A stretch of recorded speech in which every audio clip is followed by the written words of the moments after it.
ಶ್ರೀಗುರುಭ್ಯೋ ನಮಃ. ಹರಿ ಓಂ. ಹಯಗ್ರೀವಂ ಚಿದಾನಂದವಿಗ್ರಹಂ ಸದನುಗ್ರಹಂ ದಶಗ್ರೀವಚ್ಛಿದಂ ಶಾಪಾನ್ಮಣಿಗ್ರೀವವಿಮೋಚನಂ ಸ್ವನಾಮಗ್ರಹಣಾದೇವ ನಿರಸ್ತಗ್ರಹವಿಗ್ರಹಂ ಬೃಂದಾವನಗತಂ ವಂದೇ ಬ್ರಹ್ಮರುದ್ರೇಂದ್ರವಂದಿತಂ ಸ್ವಾಂತಸ್ಥಾನಂತಶಯ್ಯಾಯ ಪೂರ್ಣಜ್ಞಾನರಸರ್ಣಸೇ ಉತ್ತುಂಗವಾಕ್ತರಂಗಾಯ ಮಧ್ವದುಗ್ಧಾಬ್ಧಯೇ ನಮಃ.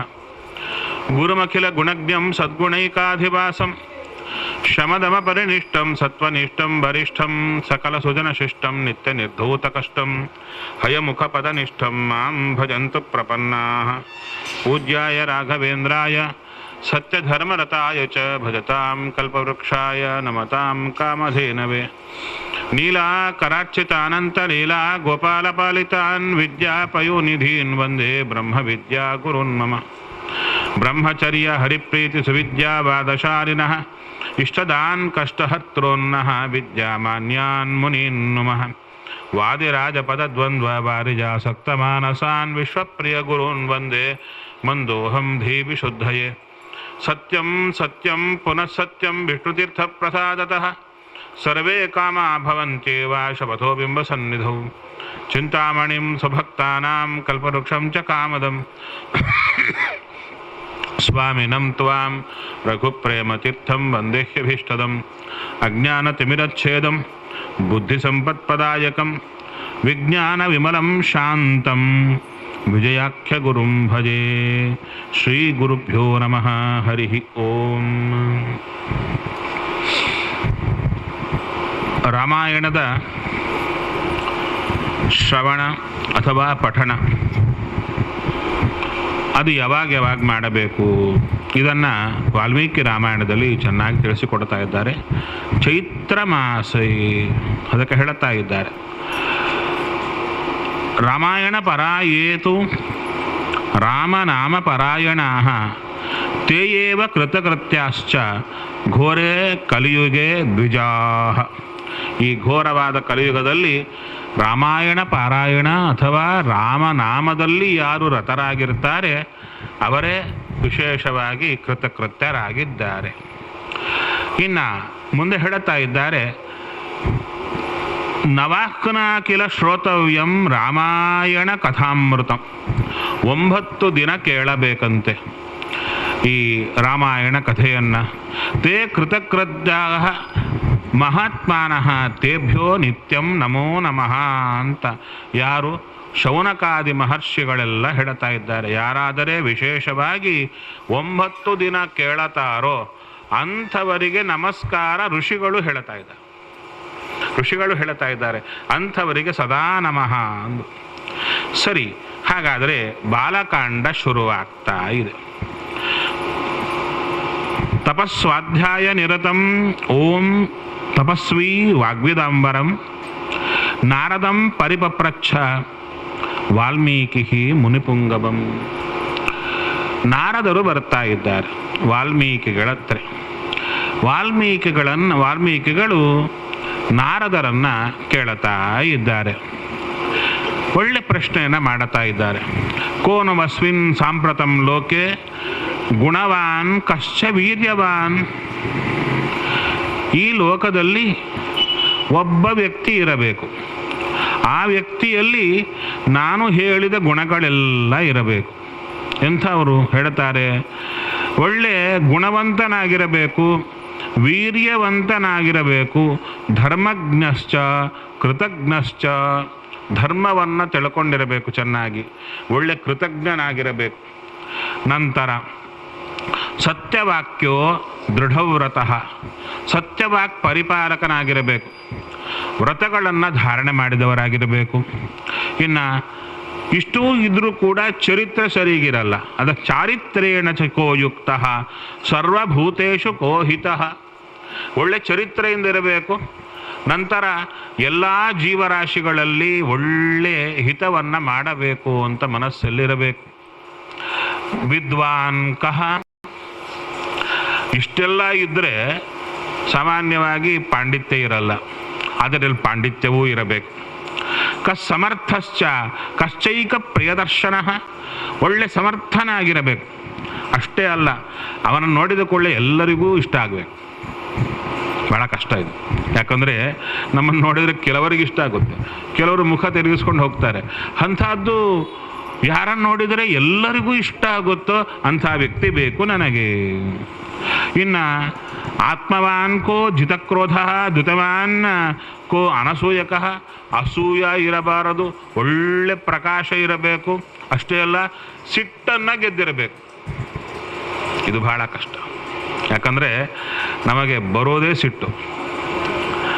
ಅದು ಪೂಜಾ ಕಾಲಕ್ಕೆ ವಿಶೇಷವಾಗಿ ಬರ್ತಾ ಇರುತ್ತೆ. ಮಡಿ ಜಾಸ್ತಿ ಮಾಡ್ತಾ ಇದ್ದ ಕಾಲಕ್ಕೆ, ಆ ಮಡಿನ ಚೀರಾಡೋ ಕಾಲಕ್ಕೆ ಜಾಸ್ತಿ ಯಾರು ಜಾಡು ಸಿಟ್ಟು ತೋರುತ್ತಾರೋ ಅವ್ರ ಮಡಿ ಜಾಸ್ತಿ ಅಂತ, ಯಾರು ಹೆಚ್ಚು ಕೂಗಾಡ್ತಾರೋ ಅವ್ರ ಮಡಿ ಜಾಸ್ತಿ ಅಂತ. ಅದಕ್ಕೆ ಹೇಳ್ತಾರೆ ಸಿಟ್ಟನ್ನು ಗೆದ್ದಿರಬೇಕು. ಇನ್ನು ಮುಂದೆ ಹೇಳ್ತಾ ಇದ್ದಾರೆ, ಕಶ್ಯ ಬಿಭ್ಯತಿ ದೇವಾಶ್ಚ ಜಾತ ರೋಷಸ್ಯ ಸಂಯುಗೆ. ಯಾವನು ಸಿಟ್ಟಿಗೆದ್ದರೆ ದೇವತೆಗಳು ಹೆದರಿ ಬಿಡುತ್ತಾರೋ ಅಂಥವನು ಬೇಕು. ಇಷ್ಟೆಲ್ಲ ಕೇಳಿ ನಾರದರು ಹೇಳ್ತಾ ಇದ್ದಾರೆ, ಹೌದಾ, ಒಬ್ಬೊಬ್ಬರಲ್ಲಿ ಒಂದು ಗುಣ ಅಲ್ಲ, ಒಬ್ಬನಲ್ಲೇ ಇಷ್ಟೆಲ್ಲ ಗುಣ ಇರಬೇಕಾದ್ರೆ ಬಹಳ ಕಷ್ಟ ಅಂತ ಹೇಳಿಲ್ಲ. ಇದ್ದಾರಯ್ಯ ಒಬ್ಬ. ಅದಕ್ಕೆ ಹೇಳ್ತಾ ಇದ್ದಾರೆ, ಇಕ್ಷ್ವಾಕು ಪ್ರಭವೋ ರಾಮ ನಾಮ ಜನೈಶ್ವತಃ, ರಾಮೋ ನಾಮ ಜನೈಶ್ವತಃ. ರಾಮ ಅಂತ ಇಕ್ಷ್ವಾಕು ವಂಶದಲ್ಲಿ ಬಂದಿದ್ದಾನೆ, ಅವನನ್ನು ರಾಮ ಅಂತ ಕರೀತಾರೆ ಅಂತ ಭಗವಂತನ ವಿಶೇಷ ಗುಣಗಳನ್ನು ಹೇಳ್ತಾ ಬರ್ತಾ ಇದ್ದಾರೆ.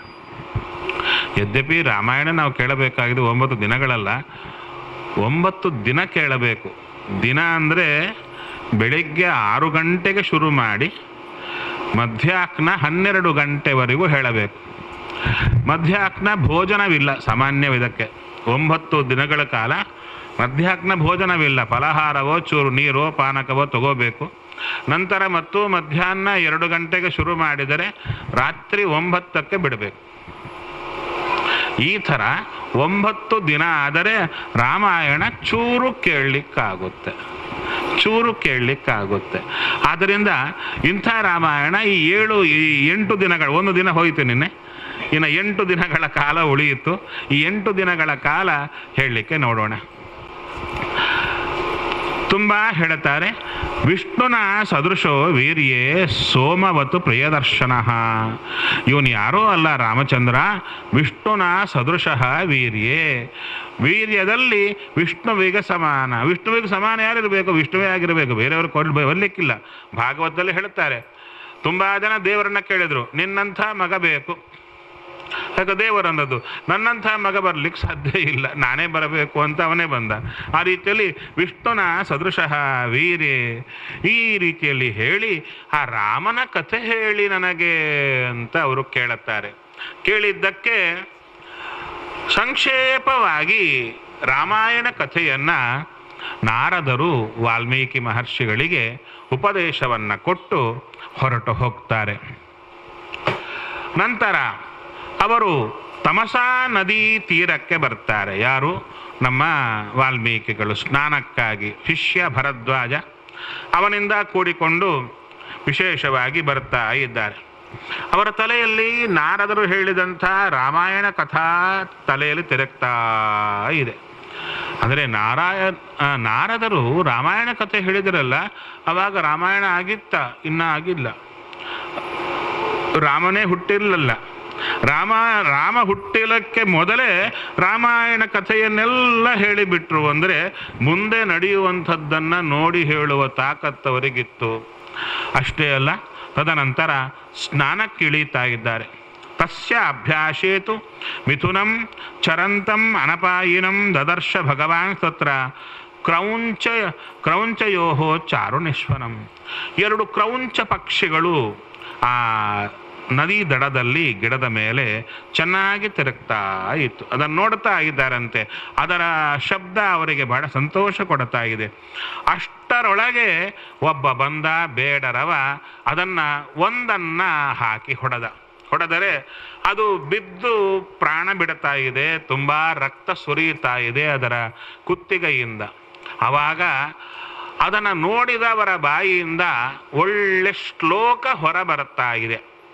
ಶ್ಲೋಕ ಮಾಡಬೇಕಾದ್ರೆ ಎಂಥವರು ಕೂಡ ಅದನ್ನು ನಿರ್ಮಾಣ ಮಾಡಬೇಕಾಗಿರುತ್ತೆ. ಹೀಗೆ ಈ ಶಬ್ದ, ಇದು ಕರ್ತೃಪದ, ಇದು ಕರ್ಮಪದ, ಇದು ಕ್ರಿಯಾಪದ, ಈ ರೀತಿಯಾಗಿ ಅವರು ವಿವೇಚನ ಮಾಡಿ ಒಂದು ಶ್ಲೋಕ ಮಾಡಬೇಕಾಗುತ್ತೆ. ಇವರಿಗೆ ಶ್ಲೋಕ ತಾವು ಮಾಡದೇನೆ ತಾನಾಗಿ ಹೊರಗೆ ಬರುತ್ತಾ ಇದೆ. ಮಾ ನಿಷಾದ ಪ್ರತಿಷ್ಠಾಂ ತ್ವಂ ಅಗಮ ಶಾಶ್ವತಿ ಸಮಾಹ ಯತ್ ಕ್ರೌಂಚ ಮಿಥುನಾದೇಕಮವಧಿ ಕಾಮಮೋಹಿತಂ. ಹೇ ನಿಷಾದ, ಬೇಡರವನೇ, ನಿನಗೆ ಒಳ್ಳೆದಾಗದೆ ಹೋಗಲಿ. ಪ್ರತಿಷ್ಠಾಂ ತ್ವಂ ಅಗಮಃ ಶಾಶ್ವತಿ ಸಮಾಹ, ಶಾಶ್ವತವಾಗಿ ನಿನಗೆ ಒಳ್ಳೆದಾಗದೇ ಹೋಗಲಿ. ಯಾಕೆ? ಒಳ್ಳೆ ಕ್ರೌಂಚ ಮಿಥುನ, ಒಳ್ಳೆ ಪಕ್ಷಿಗಳಿದ್ದು ಕಾಮಮೋಹಿತವಾಗಿದ್ದು ಸಂತೋಷವಾಗಿದ್ದವು, ಅದರಲ್ಲಿ ಒಂದನ್ನು ಕೊಂದಿದ್ದೀಯ, ಅದಕ್ಕೆ ನಿನಗೆ ಶಾಶ್ವತವಾಗಿ ದುಃಖ ಬರಲಿ ಅಂತ ಶಾಪ ಕೊಟ್ಟಂತೆ ಬಂತು. ಯದ್ಯಪಿ ಅದು ಹೇಗಿತ್ತು ಪರಿಸ್ಥಿತಿ ಅಂದರೆ, ಅವರು ಅವನಿಗೆ ಶಾಪ ಕೊಡಬೇಕು ಅಂತ ಕೊಟ್ಟಿಲ್ಲ, ಬಾಯಿಯಿಂದ ಆ ಶ್ಲೋಕ ತಾನಾಗಿ ಬಂತು. ಅದಕ್ಕೆ ಅವರು ನೋಡುತ್ತಾ ಇದ್ದಾರೆ, ಆಶ್ಚರ್ಯ ಪಡ್ತಾ ಇದ್ದಾರೆ. ಪಾದಬದ್ಧ ಅಕ್ಷರ ಸಮಃ ಹೇಳ್ತಾ ಇದ್ದಾರೆ, ತಂತ್ರೀ ಲಯ ಸಮನ್ವಿತ. ಅಂದರೆ ಒಳ್ಳೆ ಪಾದಗಳಿಂದ ಬದ್ಧವಾಗಿದೆ, ಸಮವಾದ ಅಕ್ಷರಗಳು ಕೂಡಿವೆ. ಅಷ್ಟೇ ಅಲ್ಲ, ಅದು ಹೇಳಿದರೆ ತಂತಿಯಿಂದ ಹೇಳಿದರೆ ಸರಿಯಾಗಿ ಗಾನ ಮಾಡಬಹುದು. ಇಂಥದ್ದನ್ನು ಶೋಕಾರ್ಥಸ್ಯ ಪ್ರವೃತ್ತೋಮೇ ಶ್ಲೋಕೋ ಭವತು ನಾನ್ಯಥ. ಆ ಶೋಕದಿಂದ ನನಗೆ ಈ ಶ್ಲೋಕ ಹೊರಬಂದಿದೆಯಲ್ಲ ಅಂತ ಅದನ್ನು ನೆನೆಯುತ್ತಾ ಇದ್ದಾರೆ. ಶಿಷ್ಯನಿಗೂ ಹೇಳುತ್ತಾ ಇದ್ದಾರೆ, ಹೇ ಭರದ್ವಾಜ, ನೋಡಯ್ಯ ನನ್ನ ಬಾಯಿಯಿಂದ ತಾನಾಗಿ ಬಂದಿದೆ ಎಂದು. ಏನಂತ ಆಶ್ಚರ್ಯ ಅಂದರೆ, ದೊಡ್ಡವರಿಗೆ ಎಲ್ಲವೂ ಆಶ್ಚರ್ಯ, ನಮಗೇನೂ ಇಲ್ಲ, ಅಷ್ಟದಕ್ಕೆ ಬೆಲೆ ಕೊಡಲ್ಲ. ಆದರೆ ದೊಡ್ಡವರ ಬಾಯಿಯಿಂದ ಯಾವುದೂ ಕೂಡ ಸುಮ್ಮನೆ ಬರಲ್ಲ. ಅಂಥದ್ದು ಅವರ ಬಾಯಿಯಿಂದ ಬಂದದ್ದಕ್ಕೆ ಆ ಶಿಷ್ಯನಿಗೆ ಹೇಳುತ್ತಾ ಇದ್ದಾರೆ.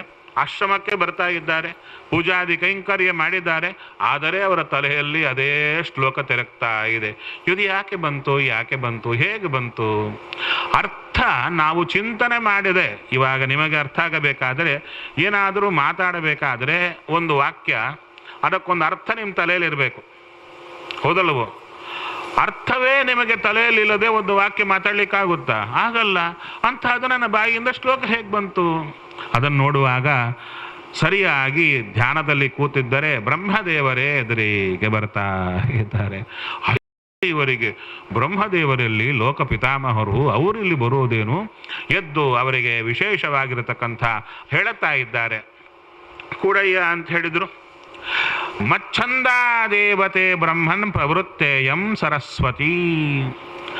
ಅಯ್ಯ, ನಿನ್ನ ಬಾಯಿಂದ ಶ್ಲೋಕ ಹೇಗೆ ಬಂತು ಅಂತ ಆಶ್ಚರ್ಯ ಅಲ್ಲವೇ? ನಾನೇ ನಿನ್ನಿಂದ ಆ ಶ್ಲೋಕ ಬರುವಂತೆ ನುಡಿಸಿದ್ದು, ನಿನ್ನಲ್ಲಿ ಬರುವಂತೆ ನಾನೇ ಮಾಡಿದ್ದು. ಹೌದಾ? ಏನಿದೆ ಇದರಲ್ಲಿ ಅಂದರೆ, ನೀನು ಏನು ನಾರದರಿಂದ ವಿಶೇಷವಾಗಿ ರಾಮಾಯಣ ಕಥೆಯನ್ನು ಕೇಳಿದ್ದೀಯ, ಆ ರಾಮಾಯಣ ಕಥೆಯೆಲ್ಲ ಈ ಚಿಕ್ಕ ಶ್ಲೋಕದಲ್ಲಿ ಅಡಗಿ ಹೋಗಿದೆ. ನಿನ್ನ ಬಾಯಿಯಿಂದ ನಿನಗೆ ಗೊತ್ತಿಲ್ಲದೇನೆ ವಾಕ್ಯ ಬಂದಿದೆ. ಋಷಿಗಳಲ್ಲಿದು ಸಾಮಾನ್ಯ. ಏನು ಅಂದರೆ, ಅವರು ಕೆಲವೆಲ್ಲ ತಮ್ಮ ಗುರುಗಳಿಂದ ಕಲಿತಿರ್ತಾರೆ ವೇದದ ಭಾಗಗಳನ್ನು. ಕೆಲವು ಭಾಗಗಳು ಅವರು ಧ್ಯಾನದಲ್ಲಿ ಕೂತಿರುವಾಗ ಅವರಿಗೆ ಸ್ಫೂರ್ತಿ ಬರುತ್ತೆ, ಬಾಯಿಯಿಂದ ತಟ್ಟನೆ ಬರುತ್ತೆ, ಅವರು ಅಧ್ಯಯನ ಮಾಡಿರಲ್ಲ.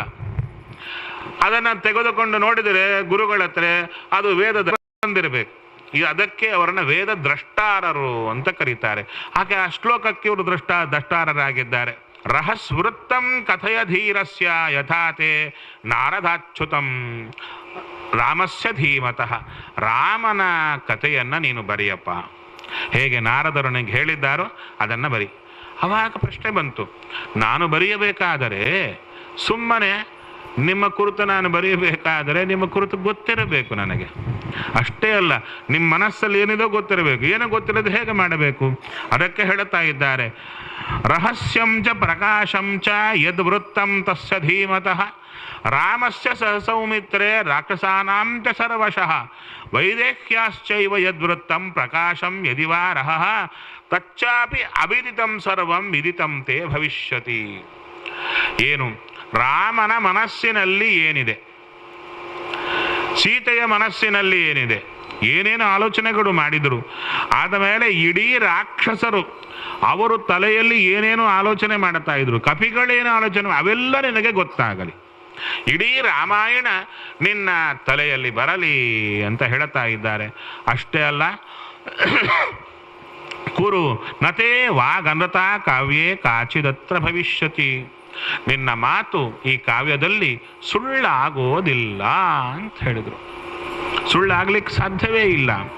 ಅಷ್ಟೇ ಅಲ್ಲ, ಆ ರಾಮಚಂದ್ರನ ಕಥಾ ನೀನು ಮಾಡಿದ ಕಥಾ ಎಷ್ಟರವರೆಗಿರುತ್ತೆ ಅಂದರೆ ಹೇಳ್ತಾ ಇದ್ದಾರೆ, ಎಷ್ಟರವರೆಗೆ ಸೂರ್ಯ ಚಂದ್ರ ನಕ್ಷತ್ರ ಗ್ರಹ ತಾರಕೆಗಳು ನದಿಗಳು ಈ ಭೂಮಿಯಲ್ಲಿ ಇರುತ್ತೋ ಅಷ್ಟರ ಪರ್ಯಂತ ನೀನು ಬರೆದಂಥ ರಾಮಕಥಾ ಚೆನ್ನಾಗಿರಲಿ, ಅದರಿಂದ ಎಲ್ಲರಿಗೂ ಒಳ್ಳೆಯದಾಗಲಿ ಅಂತ, ನಿನಗೂ ಒಳ್ಳೆಯದಾಗಲಿ ಅಂತ ಆಶೀರ್ವಾದ ಮಾಡುತ್ತಾ ಇದ್ದಾರೆ. ಆ ರಾಮಾಯಣವನ್ನು ಬರೆದು ತನ್ನ ರಾಮಚಂದ್ರನ ಮಕ್ಕಳಾಗಿರತಕ್ಕಂಥ ಲವಕುಶರಿಗೆ ಹೇಳಿಕೊಡ್ತಾ ಇದ್ದಾರೆ. ಲವಕುಶರಿಬ್ಬರು ಕೂಡ ರಾಮಾಯಣ ಗಾನವನ್ನು ಮಾಡುತ್ತಾ ಎಲ್ಲಿಗೆ ಬಂದ್ರಯ್ಯ ಅಂದರೆ ಹೇಳ್ತಾ ಇದ್ದಾರೆ, ರಾಮಚಂದ್ರನ ಹತ್ರಕ್ಕೆ ಬರ್ತಾರಂತೆ. ಆ ಹೊತ್ತಿಗೆ ಅಂದರೆ ಅವರು ಬರೆಯಬೇಕು, ಇಲ್ಲಿ ನಡೆಯಬೇಕು, ಬರೆಯಬೇಕು, ನಡೆಯಬೇಕು. ಹಾಗೆ ಸೀತೆಯು ಬಂದು ಆ ಸೀತೆಯನ್ನು ವನವಾಸಕ್ಕೆ ಕಳಿಸಿಕೊಟ್ಟದ್ದಾಯಿತು. ಆ ಹೊತ್ತಿಗೆ ಮಕ್ಕಳಾಗಿದ್ದಾಯಿತು. ಆ ಮಕ್ಕಳಿಗಾಗಿ ಕಾಯ್ತಾ ಇದ್ರು. ಆ ಮಕ್ಕಳಿಗೆ ಆ ಪಾಠವನ್ನು ಹೇಳಿಕೊಟ್ಟು ಚೆನ್ನಾಗಿ ಗಾನ ಮಾಡುವಂತೆ ಕಳಿಸ್ತಾ ಇದ್ದಾರೆ. ಸಾಮಾನ್ಯರಲ್ಲ, ಇಬ್ಬರು ಮಕ್ಕಳು, ಒಬ್ಬರು ಇಂದ್ರ, ಇನ್ನೊಬ್ಬರು ಅಗ್ನಿ, ಇಬ್ಬರೂ ಬಂದಿದ್ದಾರೆ. ಇಬ್ಬರು ಅಯೋಧ್ಯೆಗೆ ಬರ್ತಾ ಇದ್ದಾರೆ. ಚೆನ್ನಾಗಿ ಗಾನ ಮಾಡುತ್ತಾ ಇದ್ರೆ ಎಲ್ಲರೂ ಹೇಳಿದರು, ರಾಮಚಂದ್ರ ನಿನ್ನದೇ ಹಾಡು ಹಾಡ್ತಾ ಇದ್ದಾರೆ, ಕೇಳ್ತೀಯ? ಹೌದಾ, ನನ್ನ ಹಾಡೇ ಹೇಳ್ತಾ ಇದ್ದಾರ, ನನ್ನ ಚರಿತ್ರೆ ಹಾಡುತ್ತಾ ಇದ್ದಾರ, ನಾನು ಕೇಳುತ್ತೇನೆ ಅಂತ ರಾಮಚಂದ್ರನ ಸಮ್ಮತಿಯಿಂದ ರಾಮಚಂದ್ರನ ಎದುರಿಗೆ ಹಾಡಿದ ಹಾಡೇ ವಾಲ್ಮೀಕಿ ರಾಮಾಯಣ. ಸಾಮಾನ್ಯದ್ದಲ್ಲ.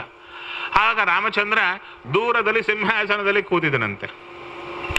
ಅದು ಮುಗಿಯೋದ್ರೊಳಗೆ ಮುಂದೆ ಬಂದು ಕೂತಿದ್ದ ರಾಮಚಂದ್ರ. ಅವರಿಬ್ಬರನ್ನ ನೋಡ್ತಾ ಇದನ್ನು ಸಂತೋಷದಿಂದ ನೋಡುತ್ತಾ ಆನಂದಪಟ್ಟ ಅಂತ ಇಂಥ ರಾಮನ ಕಥೆಯನ್ನು ಶುರು ಮಾಡುತ್ತಾ ಇದ್ದಾರೆ. ಅಲ್ಲಿ ಅಯೋಧ್ಯೆಯನ್ನ ದಶರಥ ರಾಜ ಪಾಲನೆ ಮಾಡುತ್ತಾ ಇದ್ದ ಅಂತ ಹೇಳ್ತಾ ಇದ್ದಾರೆ. ಆ ದಶರಥ ಮಹಾರಾಜ ಪಾಲನೆ ಮಾಡುವಾಗ ಹೇಳ್ತಾ ಇದ್ದಾರೆ, ಅಲ್ಲಿರುವ ಪ್ರಜೆಗಳಿಗೆ ತೊಂದರೆಯೇ ಆಗಲಿಲ್ಲ.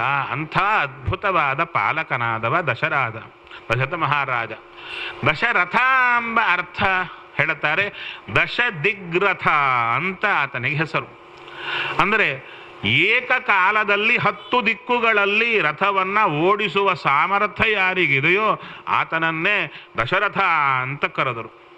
ಅಂತ ವಿಶೇಷವಾಗಿ ಆ ರಾಜನಾಗಿರತಕ್ಕಂಥ ದಶರಥ ಅಯೋಧ್ಯೆಯನ್ನು ಪಾಲನೆ ಮಾಡುವಾಗ ಅವರ ಮಂತ್ರಿ ಅವರ ಗುಣಗಳನ್ನು ವರ್ಣನೆ ಮಾಡುತ್ತಾ ಇದ್ದಾರೆ. ವಿಶೇಷವಾಗಿ ಅಷ್ಟೌ ಬಭೂವು ವೀರಸ್ಯ ತಸ್ಯ ಅಮಾತ್ಯಾಹ ಯಶಸ್ವಿನಃ, ಆತನಿಗೆ 8 ಜನ ಮಂತ್ರಿಗಳಿದ್ರು. ಅದರಲ್ಲಿ ಸುಮಂತ್ರನೂ ಸೂತನೂ ಆಗಿದ್ದ, ಮಂತ್ರಿಯೂ ಆಗಿದ್ದ ಅಂತ ಹೇಳುತ್ತಾರೆ. ನಂತರ ವಸಿಷ್ಠ ವಾಮದೇವ ಇಬ್ಬರು ಕೂಡ ಪ್ರಧಾನ ಋತ್ವಿಜರಾಗಿದ್ದರು, ವಸಿಷ್ಠರು ವಾಮದೇವರು. ಆದರೆ ಅವರು ಮಂತ್ರಿಗಳೂ ಆಗಿದ್ದರಂತೆ. ಇಬ್ಬರು ಕೂಡ ಮಂತ್ರಿಗಳೂ ಆಗಿದ್ದರು, ಋತ್ವಿಜರೂ ಆಗಿದ್ದರು. ನಂತರ ಅವರ ಕಾಲದಲ್ಲಿ ಎಲ್ಲರೂ ಕೂಡ ಸಂತೋಷವಾಗಿದ್ದರು. ಇಂಥ ಕಾಲಕ್ಕೆ ಮಕ್ಕಳಾಗಬೇಕು ಅಂತ ಮಕ್ಕಳಿಲ್ಲದ ರಾಜನಿಗೆ ಚಿಂತೆ ಬರ್ತಾ ಇದೆ. ಆ ಚಿಂತೆ ಬಂದಾಗ ಆಲೋಚನೆ ಬರ್ತಾ ಇದೆ. ಅದಕ್ಕೆ ಹೇಳ್ತಾ ಇದ್ದಾರೆ, ಸುತಾರ್ಥಂ ತಪ್ಯಮಾನಸ್ಯ ನಾಸೀತು ವಂಶಕರ ಸುತಃ, ವಂಶವನ್ನು ಬೆಳೆಸುವ ಮಗನಿಲ್ಲ ಎಂಬ ದುಃಖ ಬರ್ತಾ ಇದೆ. ಅಂಥ ಕಾಲಕ್ಕೆ ತನ್ನ ಮನಸ್ಸಿನಲ್ಲಿ ಒಂದು ಆಲೋಚನೆ ಬಂತು, ಯಾಕೆ ನಾನು ವಿಶೇಷವಾಗಿ ಅಶ್ವಮೇಧ ಯಾಗವನ್ನು ಮಾಡಬಾರದು? ಸುತಾರ್ಥಂ, ಮಕ್ಕಳಿಗಾಗಿ ಅಶ್ವಮೇಧ ಯಾಗವನ್ನು ಮಾಡಬಾರದು ಯಾಕೆ ಅಂತ ಬಂತು.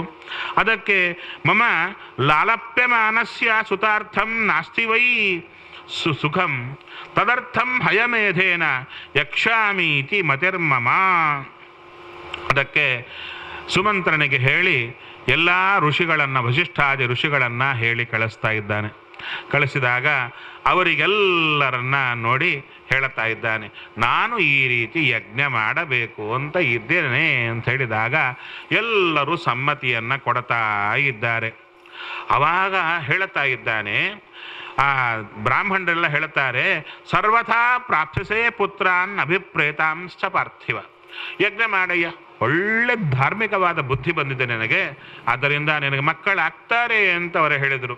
ಆವಾಗ ಸುಮಂತ್ರನನ್ನು ಕರೆದು ಎಲ್ಲ ವ್ಯವಸ್ಥೆ ಮಾಡಯ್ಯ ಅಂತ ಹೇಳುತ್ತಾ ಇದ್ದಾನೆ. ಯಜ್ಞ ಮಾಡಬೇಕು, ಯಜ್ಞ ಮಾಡುವಾಗ ಸರಿಯಾಗಿ ಮಾಡಬೇಕು. ಒಂದು ವೇಳೆ ಮಾಡದಿದ್ದರೆ ವಿಧೀನಸ್ಯ ಯಜ್ಞಸ್ಯ ಸದ್ಯ ಕರ್ತ ವಿನಶ್ಯತಿ. ಯಜ್ಞವನ್ನು ಮಾಡುವಾಗ ಸರಿಯಾದ ವಿಧಿಯಿಂದ ಮಾಡದಿದ್ದರೆ ಮಾಡಿದವ ನಾಶ ಆಗ್ತಾನೆ. ಅದಕ್ಕೆ ಯಜ್ಞ ಮಾಡೋದು ದೊಡ್ಡದಲ್ಲ, ಸರಿಯಾಗಿ ಮಾಡಬೇಕು, ವಿಧಿಗೆ ತಕ್ಕಂತೆ ಎಲ್ಲವನ್ನು ಕೂಡ ಮಾಡಿ ಅಂತ ಹೇಳಿದಾಗ ಎಲ್ಲರನ್ನ ಕಳಿಸಿಕೊಡ್ತಾ ಇದ್ದಾರೆ. ನಂತರ ವಶಿಷ್ಠಾದಿಗಳಿಗೆ ಹೇಳ್ತಾ ಇದ್ದಾರೆ, ನೀವೆಲ್ಲ ದೀಕ್ಷೆಯನ್ನು ಸ್ವೀಕಾರ ಮಾಡಿ ವಿಶೇಷವಾಗಿ ಸರಯೂ ನದಿ ತೀರದಲ್ಲಿ ಆಗಬೇಕು ಅಂತ. ಇಷ್ಟರೊಳಗೆ ಸುಮಂತ್ರ ಇವರಿಗೆ ಒಳಗೆ ಬಂದು ಮಾತನ್ನು ಹೇಳುತ್ತಾ ಇದ್ದಾನೆ ರಾಜನಿಗೆ. ಹಿಂದೆ ಸನತ್ಕುಮಾರರು, ಆವಾಗೂ ಪುರಾಣ ಇತ್ತು, ರಾಮಾಯಣ ಕಾಲದಲ್ಲೂ ಪುರಾಣ ಇತ್ತು. ಆ ಪುರಾಣದಲ್ಲಿ ಸನತ್ಕುಮಾರರು ಎಲ್ಲ ತಮ್ಮ ಶಿಷ್ಯ ವರ್ಗ ಎಲ್ಲರೂ ಇರುವಾಗ ಅವರಿಗೆ ಉಪದೇಶ ಕೊಟ್ಟಂಥ ಒಂದು ಕಥಾ ಇದೆ. ಏನದು ಅಂದರೆ ಹೇಳ್ತಾ ಇದ್ದಾರೆ, ಅಂಗರಾಜ ಬರ್ತಾನಯ್ಯ ರೋಮಪಾದ ಅಂತ. ಆತನ ಒಂದು ಕಾಲದಲ್ಲಿ ಅನಾವೃಷ್ಟಿ ಸುಘೋರಾವೈ ಸರ್ವಲೋಕ ಭಯಾವಹ, ಭೀಕರವಾಗಿರತಕ್ಕಂಥ ಅನಾವೃಷ್ಟಿ ಆತನ ಕಾಲಕ್ಕೆ ಬರುತ್ತೆ. ಆವಾಗ ಎಲ್ಲ ಬ್ರಾಹ್ಮಣರನ್ನು ಕೇಳುತ್ತಾನೆ, ಇದಕ್ಕೇನಾದರೂ ಉಪಾಯ ಮಾಡಬೇಕು, ಇಲ್ಲದಿದ್ದರೆ ಲೋಕವೆಲ್ಲ ನಾಶ ಆಗುತ್ತೆ ಅಂದಾಗ ಅವಾಗ ಹೇಳುತ್ತಾ ಇದ್ದಾರೆ, ವಿಭಾಂಡಕ ಸುತಂ ರಾಜನ್ ಉಪಾಯೈ ಹಾನಯ. ವಿಭಾಂಡಕ ಋಷಿಗಳಿದ್ದಾರೆ, ಬ್ರಹ್ಮದೇವರ ಮಕ್ಕಳು ವಿಭಾಂಡಕ ಋಷಿಗಳು. ಆ ವಿಭಾಂಡಕ ಋಷಿಗಳ ಮಗ ಋಷ್ಯಶೃಂಗ. ಆ ಋಷ್ಯಶೃಂಗನನ್ನು ಇಲ್ಲಿ ಕರ್ಕೊಂಡು ಬನ್ನಿ, ಅವನ ತಪಸ್ಸು ಬಹಳ ದೊಡ್ಡದು, ಬ್ರಹ್ಮಚಾರಿ, ಅವನನ್ನು ಕರ್ಕೊಂಡು ಬಂದರೆ ಮಳೆ ಆಗುತ್ತೆ ಅಂತ ಹೇಳುತ್ತಾ ಇದ್ದಾರೆ. ಅವಾಗೇನು ಮಾಡಿದ ರಾಜ, ಹೆಂಗಸರನ್ನು ಕಳಿಸಿಕೊಡ್ತಾ ಇದ್ದಾನೆ ಈ ಋಷ್ಯಶೃಂಗರ ಆಶ್ರಮಕ್ಕೆ. ವಿಭಾಂಡಕರು ತಪಸ್ಸಿಗೆ ಹೋಗಿದ್ದಾರೆ, ಋಷ್ಯಶೃಂಗ ಅಲ್ಲಿದ್ದಾನೆ, ಇವರೆಲ್ಲರೂ ಹೋಗ್ತಾರೆ. ಅಂದರೆ ಋಷಿ ಕನ್ಯೆಯರ ವೇಷವನ್ನು ಧಾರಣ ಮಾಡಿಕೊಂಡು ಹೋಗಿದ್ದಾರೆ. ಅದನ್ನು ನೋಡಿ ಆತ ಅವರನ್ನೆಲ್ಲರನ್ನ ಕರೆದು ಇದಮರ್ಘ್ಯಂ ಇದಂ ಪಾದ್ಯಂ ಅಂತ ಎಲ್ಲವನ್ನ ಅರ್ಘ್ಯ ಪಾದ್ಯ ಎಲ್ಲವನ್ನ ಕೊಟ್ಟು, ನೀವು ಯಾವ ಆಶ್ರಮದಿಂದ ಬಂದಿದ್ದೀರಿ ಅಂತ ಕೇಳುತ್ತಾರೆ. ಇವರು ಹೆದರುತ್ತಾರೆ, ಎಲ್ಲಿ ಬಂದು ಬಿಡ್ತಾನೋ ವಿಭಾಂಡಕ ಋಷಿ ಶಾಪ ಕೊಡ್ತಾನೋ ಅಂತ ಬೇಕು ಅಂತ ಆ ಮಗುವನ್ನು ನೋಡಿ ಹೇಳುತ್ತಾರೆ, ನಾವು ಇಲ್ಲೇ ಒಂದು ಆಶ್ರಮ ಕಟ್ಟಿಕೊಂಡಿದ್ದೇವೆ, ಆ ಆಶ್ರಮದಿಂದ ಬಂದಿದ್ದೇವೆ, ನೀನು ಕೊಟ್ಟ ಗೆಡ್ಡೆ ಗಣಸು ಚೆನ್ನಾಗಿದೆ, ನಮ್ಮ ಫಲಗಳನ್ನು ತಗೋ ಅಂತ ಕೊಟ್ಟರು. ಏನು ಕೊಟ್ಟರು ಅಂತ ಹೇಳ್ತಾರೆ, ಮೋದಕಾನ್ ಪ್ರದದುಸ್ತಸ್ಮೈ, ಮೋದಕಗಳನ್ನು ಕೊಟ್ರಂತೆ. ನಂತರ ಭಕ್ಷ್ಯಗಳನ್ನು ಕೊಟ್ಟರು, ಹೆಸರೇನು ಹಣ್ಣು ಅಂತ ಕೊಟ್ಟರು. ಯಾಕೆ ಬದುಕಿನಲ್ಲಿ ಎಂದೂ ಕೂಡ ಕಾಡಿನಲ್ಲಿದ್ದವ ಪಟ್ಟಣಕ್ಕೆ ಬರಲೇ ಇಲ್ಲ, ಅಡುಗೆಯನ್ನ ಊಟ ಮಾಡಿದ್ದಿಲ್ಲ ಹುಡುಗ, ಕೇವಲ ಗಡ್ಡೆ ಗೆಣಸನ್ನ ತಿಂದಿದ್ದ. ಅಂಥದ್ದು ತಿಂದ ಮೇಲೆ ಬುದ್ಧಿ ಪರಿವರ್ತನೆ ಆಯಿತು. ಋಷಿಗಳಿಗೆ ಅದು ತಿಂದರೆ ಪರಿವರ್ತನೆ, ಆದರೆ ನಮ್ಮ ಪಾಡೇನು ಅಂದರು. ಅದಕ್ಕೆ ನಾವು ಯಾರೂ ಕೂಡ ಕರೆದಿರಲ್ಲ ಅಂತ ಎಲ್ಲರ ಮನೆಗೆ ಊಟಕ್ಕೆ ಹೋಗಬಾರ್ದು ಅಂತಾರೆ. ಯಾಕೆ ಅಂದರೆ ಯಾರ ದುಡ್ಡು ಹೇಗಿರುತ್ತೋ, ಯಾರ ಬುದ್ಧಿ ಹೇಗಿರುತ್ತೋ ಅದೆಲ್ಲ ಅನ್ನದಲ್ಲಿ ಬರುತ್ತೆ ಅಂತ ಹೇಳ್ತಾರೆ. ಒಬ್ಬ ರಾಜ ಒಬ್ಬ ಋಷಿಯನ್ನು ಗುರುವಾಗಿ ಮಾಡಿಕೊಂಡಿದ್ದ. ಋಷಿಯನ್ನು ಗುರುವಾಗಿ ಮಾಡಿಕೊಂಡಿದ್ದಾಗ ಆತ ಎಂದೂ ಕಾಡು ಬಿಟ್ಟು ಬಂದಿದ್ದಿಲ್ಲ. ಅಂತಹದ್ದು ಒಂದು ದಿವಸ ಮನೆಗೆ ಬರಬೇಕು ಅಂತ ಕೇಳಿದಾಗ ತುಂಬ ಕಾಟ ಕೊಟ್ಟದಕ್ಕೆ ಬಂದ. ಒಳ್ಳೆ ಅಡಿಗೆ ಮಾಡಿಸಿದ, ಊಟಕ್ಕೆ ಹಾಕಿದ ಮೇಲೆ ಆ ಋಷಿಗಳೇನು ಮಾಡಿದರು ಅಂದರೆ, ರಾಜ ಕೊಟ್ಟ ಬಂಗಾರದ ತಂಬಿಗೆ ಜೋಳಿಗೆಯಲ್ಲಿ ಹಾಕಿದರು. ದೂರದಲ್ಲಿ ಭಟ ನಿಂತಿದ್ದ, ಅವ ನೋಡಿದ್ದ, ರಾಜನಿಗೆ ಹೇಳಿದ, ನಿಮ್ಮ ಗುರುಗಳು ನೀವು, ನಿಮ್ಮಿಷ್ಟ, ತಂಬಿಗೆ ಒಳಗಿದೆ. ರಾಜ ಬಂದ, ನೋಡಿದ ತಂಬಿಗೆ ಒಳಗಿದೆ. ಕೇಳಿದ ಗುರುಗಳನ್ನು, ನಿಮ್ಮನ್ನು ಗುರುಗಳು ಒಂದು ಇಟ್ಟುಕೊಂಡಿದ್ದೇನೆ, ನೀವು ತಂಬಿಗೆ ಒಳಗೆ ಹಾಕಿದ್ದೀರಾ, ಇದಕ್ಕೆ ಕಾರಣ ಏನು ಹೇಳಿ. ಅವಾಗಂತಾರೆ, ನಾನು ತಂಬಿಗೆ ಹಾಕಿದ್ದೇನಾ, ನೋಡಿ ಜೋಳಿಗೆಲ್ಲಿದೆ. ಹೌದಾ, ನನಗೆ ಗೊತ್ತಿಲ್ಲದೆ ನನ್ನ ಕೈ ಒಳಗೆ ಹಾಕಿದೆ. ಅವಾಗ ಹೇಳ್ತಾರೆ, ಹುಟ್ಟಿದಾಗ್ಲಿಂದ ಇಂಥ ಬುದ್ಧಿ ನನಗೆ ಬರಲಿಲ್ಲ, ಈಗ ಬಂದಿದೆ ಅಂದರೆ ಕೇಳ್ತಾರೆ, ಈ ಅಡಿಗೆ ಮಾಡಿದೆಯಲ್ಲ, ಈ ಪದಾರ್ಥ ಎಲ್ಲಿದು ವಿಚಾರಿಸು ರಾಜ ಅಂತಾರೆ. ಆ ರಾಜ ಇದೇನೊಂದು ಕೇಳುತ್ತಾನೆ. ಅಡಿಗೆಯನ್ನು ಕೇಳಿದ್ರೆ ಉಗ್ರಾಣದ ಕೋಣೆಯಲ್ಲಿ ಒಂದು ಮೂಲೆಗೆ ಇಟ್ಟಿತ್ತು, ಇವತ್ತು ಅದು ತಂದೆ. ಭಟರನ್ನ ಕೇಳಿದ, ಆ ಮೂಲೆಗೆ ಇಟ್ಟಿದ್ರಲ್ಲ ಅದು ಎಲ್ಲಿದು? ನಿನ್ನ ರಾತ್ರಿ ಕಳ್ಳರು ಸಿಕ್ಕಿ ಬಿದ್ದಿದ್ರು, ಅವರ ಕೈಯಲ್ಲಿರುವ ಪದಾರ್ಥ ಮೂಲೆಗಿಟ್ಟಿದ್ವು. ಕಳ್ಳರ ಕೈಲಿ ಸಿಕ್ಕಲ ಪದಾರ್ಥ ತಿಂದರೆ ಋಷಿಗೇನೆ ಕಳ್ಳ ಬುದ್ಧಿ ಬಂದರೆ ನಮಗೆಂಥ ಬುದ್ಧಿ ಬರಬೇಕು. ಅದಕ್ಕೆ ಆ ಹಣ್ಣು ಅಂದುಕೊಂಡು ಭಕ್ಷ್ಯವನ್ನು ತಿಂದ ಕೂಡಲೇ ಅವರಿಗೆ ಬುದ್ಧಿ ಅವರ ಕಡೆಯೇ ಹೋಗ್ತಾ ಇದೆ. ತಂದೆಗೆ ಹೇಳದೆ ಅವರ ಹತ್ರ ಹೋದರು. ಹೋದಾಗ ಅವರು ಮತ್ತು ಭಕ್ಷ್ಯಗಳನ್ನು ಕೊಟ್ಟು, ನನ್ನ ಜೊತೆ ನಮ್ಮ ಊರಿಗೆ ಬರ್ತೀಯ. ಎಷ್ಟರವರೆಗೆ ಆ ಅನ್ನದ ಪರಿಣಾಮ ಅಂದರೆ ಅಪ್ಪನಿಗೂ ಹೇಳದೆ ಹೊರಟರು. ಅಪ್ಪನಿಗೂ ಹೇಳದೆ ಹೊರಟರು, ಕರಕೊಂಡು ಬರ್ತಾ ಇದ್ದಾರೆ. ಬಂದ ಕೂಡಲೇ ಅವರು ಹೆಜ್ಜೆ ಹಾಕಬೇಕು, ರಾಜ್ಯದಲ್ಲಿ ಇಂದ್ರದೇವರು ವೃಷ್ಟಿ ಶುರು ಮಾಡಿದರು. ಆನಂದ ಆಯಿತು ರಾಜನಿಗೆ, ತಲೆಬಾಗ್ತಾ ಇದ್ದಾನೆ. ಎಂಥ ವ್ಯಕ್ತಿ, ಎಷ್ಟು ವರ್ಷಗಳ ಕಾಲ ಅನಾವೃಷ್ಟಿ ಇತ್ತು, ಒಂದು ಕ್ಷಣದಲ್ಲಿ ಹೋಯಿತಲ್ಲ, ಖುಷಿ ಆಯಿತು, ಹೆದರಿಕೆ ಆಯಿತು, ಎಲ್ಲಿ ಅವರಪ್ಪ ಶಾಪ ಕೊಡ್ತಾನೋ ಅಂತ ಅವರಿಗೆ ಕಾಲಿಗೆ ಬಿಡ್ತಾ ಇದೆ. ನೀವೇ ಇದನ್ನು ಪರಿಹಾರ ಮಾಡಬೇಕು ಅಂದಾಗ, ಏನು ಹೆದರಬೇಡಿ, ನಮ್ಮಪ್ಪನ ನಾನು ಶಾಂತ ಮಾಡುತ್ತೇನೆ ಅಂತ ಅಪ್ಪನನ್ನು ಶಾಂತ ಮಾಡಿದವರು.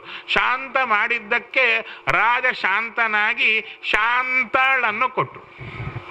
ಯಾರು? ತನ್ನ ಮಗಳನ್ನು ಕೊಟ್ಟು ಮದುವೆ ಮಾಡಿ ತನ್ನ ಹತ್ರ ಇಟ್ಟುಕೊಳ್ಳುತ್ತಾನೆ. ಇದೆಲ್ಲ ಯಾರು? ಸನತ್ಕುಮಾರರು ಹೇಳುವಂಥ ಕಥಾ. ನಂತರ ಮುಂದೆ ಹೇಳ್ತಾ ಇದ್ದಾರೆ, ಮುಂದೆ ದಶರಥ ರಾಜ ಬರ್ತಾನೆ. ನಾಮ್ನ ದಶರಥೋ ರಾಜ ಶ್ರೀಮಾನ್ ಸತ್ಯ ಪ್ರತಿಷ್ಠವ. ಒಳ್ಳೆ ಸತ್ಯ ಪ್ರತಿಜ್ಞನಾದ ರಾಜ ಬರ್ತಾನೆ. ಯಾರಿಗೆ ಹೇಳುತ್ತಾ ಇರು? ಸುಮಂತ್ರ. ಯಾರಿಗೆ? ದಶರಥ ಮಹಾರಾಜ ಹೇಳ್ತಾರೆ, ನೀನು ಬರ್ತೀ ಅಂತ ಮೊದಲೇ ಪುರಾಣದಲ್ಲಿದೆ.